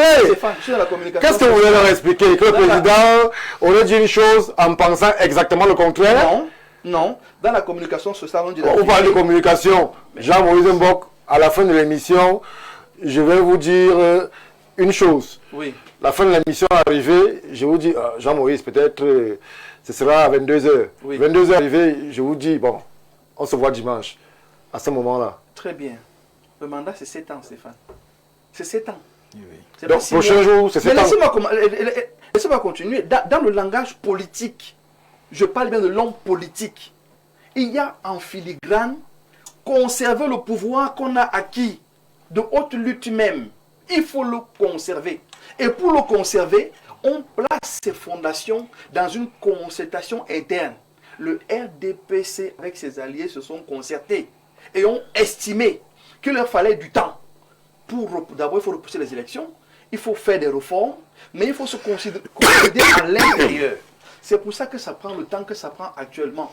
Et en communication sociale, on vous dit donc que celui qui est au pouvoir, laissez-lui le temps d'organiser, parce qu'il sait ce que vous voulez, mais il doit se donner les moyens humains, stratégiques et techniques pour atteindre vos besoins et vos désidérata. Il faut enlever de la tête des Camerounais cette affaire de tout prochain jour en termes de calendrier. Mais rentrer dans un langage C'est difficile, là. Mais non, c'est la communication sociale. C'est de dire aux gens, Est-ce que le président était mettez obligé? l'accent. Alors, très bien. Je vous dis donc... Alors, ceux qui ont rédigé ce discours, est-ce qu'ils ont aidé le président en lui faisant prendre un engagement qui n'était pas dans l'agenda du président dans les prochains jours? Stéphane, ceux qui ont rédigé ce discours, c'est pour ça que je dis que le RDPC devait communiquer mieux sur la question. C'était de revenir dire que, en fait, il y a d'autres urgences. Et les urgences aujourd'hui, c'est de consolider les équipes qui accompagnent le chef de l'État avec des réformes structurelles. Une fois qu'on a fini les réformes, il y a donc un travail de fond également qui est mené. Parce que ne prenez pas la fonction de vice-président à la légère. C'est quelqu'un qui devra fédérer également toutes les équipes qui sont autour du chef. Quelqu'un qui ne va pas être dans un clan, venir mettre un clan au-dessus d'un autre. Quelqu'un a parlé tout à l'heure des sectes pernicieuses et tout ça là, vous vous souvenez. Donc, il y a une idée au Cameroun aujourd'hui qui est celle des loges, des groupes, des clans, des factions. Quand on tient le pouvoir, il y a des dits et des non-dits qu'on doit corriger. Oui. Et aujourd'hui, le chef de l'État veut corriger les dits et les non-dits. Les non-dits, c'est que l'élection ne s'est pas bien passée. Et il faut qu'on se regarde à l'intérieur, qu'on se réarme et qu'on reparte fort. Deuxièmement, il faut qu'on choisisse de nouvelles personnes. C'est une nouvelle fonction, un nouveau leader. Il faut quelqu'un donc qui peut faire consensus, qui peut fédérer, qui peut réunir. C'est une recherche qui n'est pas facile.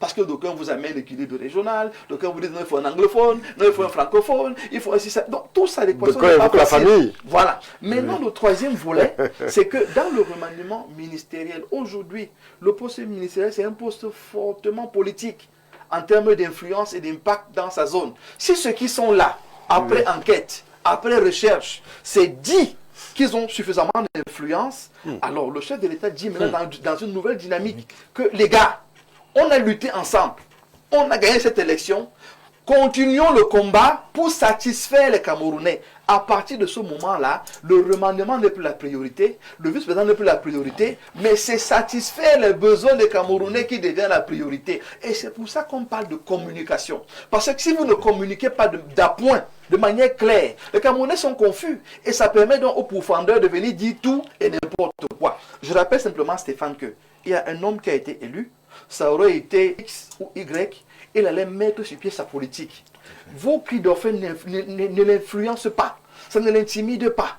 Les pleurs des gens, ça ne l'intimide pas tant qu'il sait qu'il y a un travail qu'il est en train de faire pour pouvoir satisfaire ces populations-là. Merci. Moi, je pense que si j'étais communicant du RDPC, j'aurais dit aux Camerounais de manière simple, continuons d'attendre les réformes et travaillons sur les réformes pour ne pas se laisser emballer dans des tensions qui ne servent fondamentalement à rien.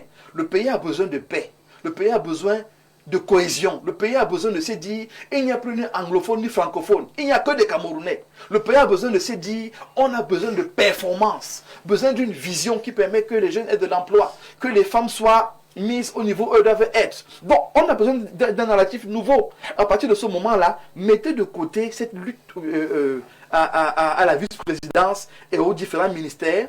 Allons dans une dynamique de nation. Merci, et Jean. En rappelant, Stéphane, que s'il vous plaît, il faudrait que nous-mêmes sur des plateaux, on arrête de faire comme si le remaniement était la fin de la chose.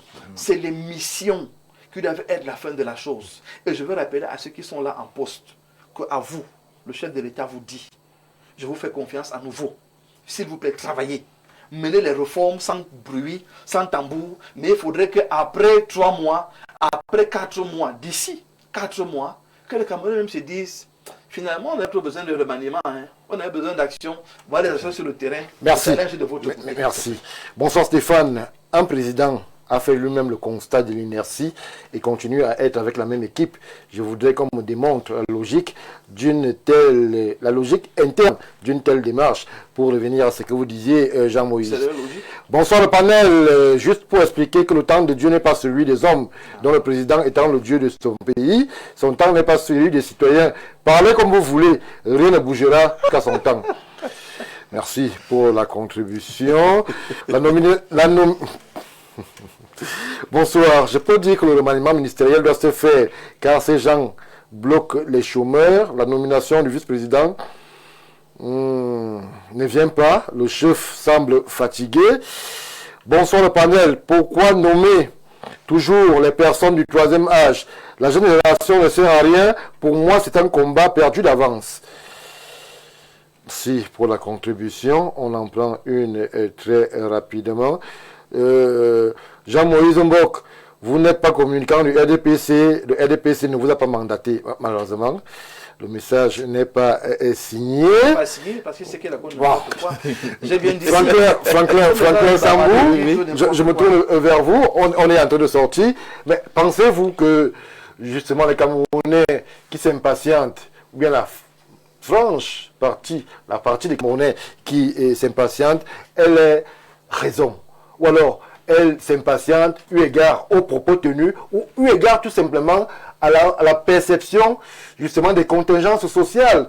Lorsque l'on voit une ville où il y a plus de poubelles, justement que les parcs de loisirs, il y a quand même des questions à se poser quant à la gestion quotidienne des citoyens au Cameroun.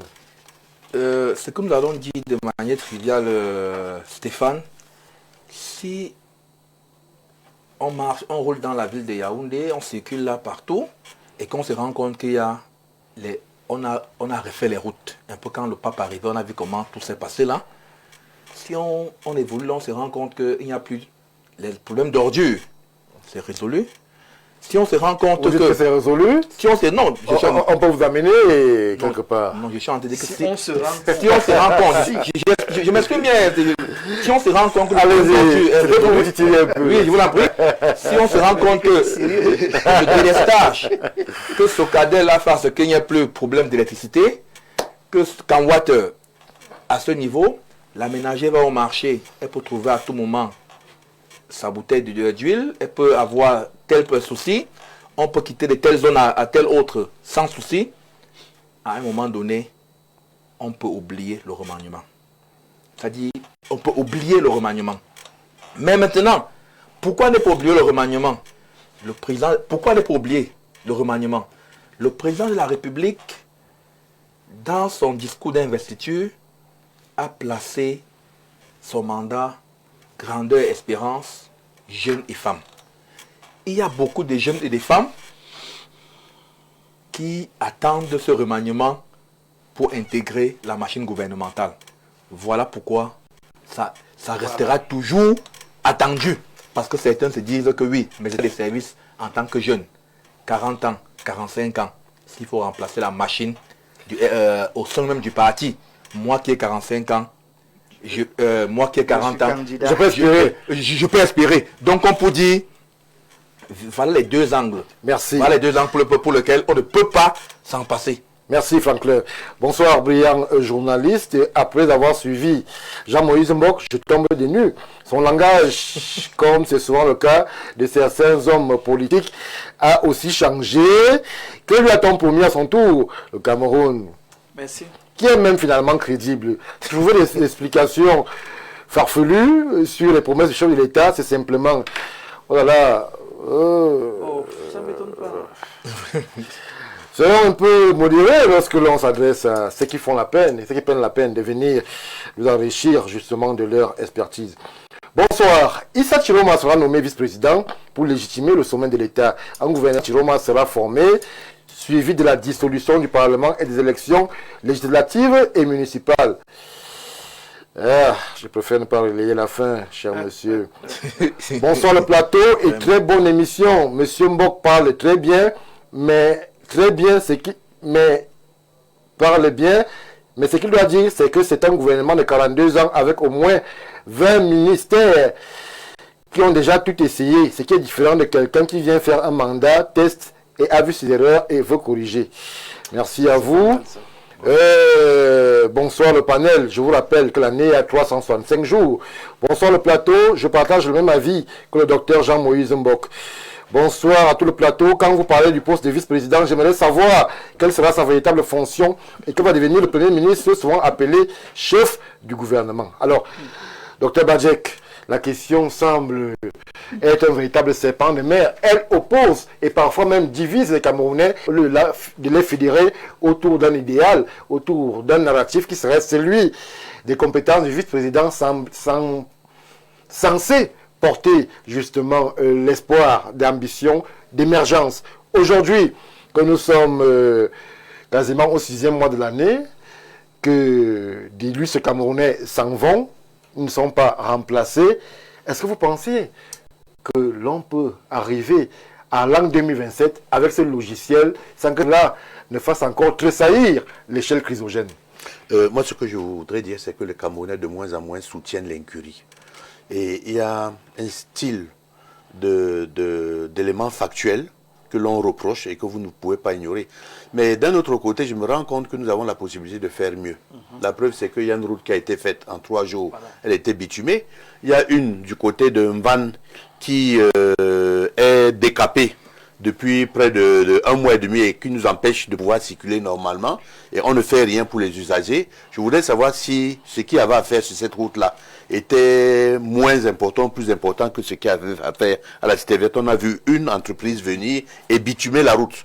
Donc ça également, ce sont des éléments, c'est ce qu'on appelle des KPI, hein, des éléments qui sont observables, qui sont quantifiables. Et ce que je voudrais dire aussi, voici, vous avez donné l'exemple de la CNI qui peut se faire. Il ne faudrait pas qu'on jette la bassine, le bébé et l'eau, n'est-ce pas, du bébé. Ce qu'il faudrait être capable de faire, je voudrais dire aux gens qu'il ne faudrait pas que ce soit un débat qui soit inutile parce que notre avis n'importera très peu sur la décision du chef de l'État. Ou alors il va se séparer de ces personnes ou non. Dans tous les cas, moi j'avais dit que techniquement, ce n'est pas profitable, mais aussi, il peut avoir un autre effet qu'on appelle l'électrochoc. C'est-à-dire que en fonction de ce qu'il a promis, il décide en son temps que bon, maintenant, l'heure est venue de faire le remaniement. Il apporte un souffle nouveau. Et ça va procurer, et moi, ça peut booster Est-ce qu'en management moderne, docteur Badjek, on est contraint à faire toutes ces équations intellectuelles? Est-ce qu'une élection est arrivée, on a eu le score qu'on a eu, on se rend compte qu'il y a des Camerounais qui n'ont pas semblé adhérer au projet de société qui leur a été proposé? Est-ce que tout de suite, on ne prend pas justement la mesure de l'événement en mettant en place des hommes capables de faire bouger un tout petit peu les lignes? Est-ce qu'on a besoin de faire tout ce... Non, moi je suis, écoutez, hein, très sincèrement, oui. Moi je suis de votre avis, vous savez que je suis dans le management moderne. Pour ma part, le 109 est toujours là pour insuffler une nouvelle direction. Et en ce moment, on en a besoin. Plus vous vous engluez, plus quelque part, vous n'avez plus la capacité de pouvoir créer. Et moi, je pense que même pas le changement des chaises, ou alors pas le renouvellement. Le renouvellement est normal. Les gens n'ont pas de titre foncier au niveau des postes ministériels, je suis désolé. Hein? Donc, je ne vois pas, mais je pense que il faudrait être capable de s'armer de façon nouvelle, n'est-ce pas, aux directions des différentes sectorielles. Ça ne va pas être très agréable pour certaines personnes à comprendre comme ça, mais il faudrait dire que c'est la loi d'un management moderne. Plus on rénove, plus la stratégie aussi se rénove. Merci, Dr Badjek, Jean-Moïse Mbok. En 1 minute, le temps est achevé. On rénove, on innove, la stratégie se renouvelle. Au Cameroun, on aime bien prendre son temps, le président en premier. Stéphane, je veux rapidement dire une première chose, c'est qu'il faudrait que les Camerounais apprennent à enlever les organes. C'est-à-dire que les gens mettent trop de passion, mettent trop d'émotion. C'est pas normal? Non, c'est pas normal quand on gère la cité. Il faut de la froideur. Parce qu'il y a plusieurs paramètres qu'il faut prendre en compte avant de mener une décision. Moi, ce que je veux dire ici, c'est que ceux qui sont partis au pouvoir mettent trop de cœur dans les positions. Ceux qui sont dans l'opposition mettent trop de cœur dans leur espace. Il faudrait qu'on mette le cœur dans la vision, dans la dynamique qui rend la nation meilleure. Vous voyez, il y a des gens qui leur seul combat, c'est que si tu es de l'opposition, tu dois rester là-bas. Si tu es au pouvoir, tu dois rester là-bas. Non, c'est un faux débat. Le débat aujourd'hui, c'est qu'est-ce qu'on veut du Cameroun et qui peut faire quoi pour Et que le beaucoup vous Cameroun rappellent que soit vous avez meilleur. été le porte-parole de Dissa Chiroma. Oui, en son temps. Oui. Et c'est fini. Qu'est-ce qui n'a C'est pas fini? de fin? Qu'est-ce qui n'a pas de fin? Pourquoi faites comme si c'est nouveau? Oui, oui. Moi, je comprends pas. C'est que c'était un Camerounais. Parfois, je me demande, les gens me confondent. Je n'ai pas été candidat. Hein. Je n'étais pas porte-parole d'un candidat. Oui. J'ai l'impression que j'étais candidat. Le discours a semblé un peu évoluer, Jean-Maurice. Non, quand on est en communication, vous avez une ligne que vous suivez et vous la suivez très bien. Je veux dire ici à tous les Camerounais, je n'appartiens pas à un bord. J'appartiens au choix que je vais faire demain. Il faut que les gens arrêtent de vouloir encadrer mon discours comme ça les arrange. Non, je refuse ça. Je ne contrôle pas la vie de quelqu'un qui me fiche un peu la paix, entre guillemets. Donc, ce que je veux dire ici, c'est qu'on parle du Cameroun, qui est plus grand que nous tous, Merci. qui est plus important que tous les bords. Et il faudra que les Camerounais restent sereins, restent calmes. Mon frère, on a 7 ans.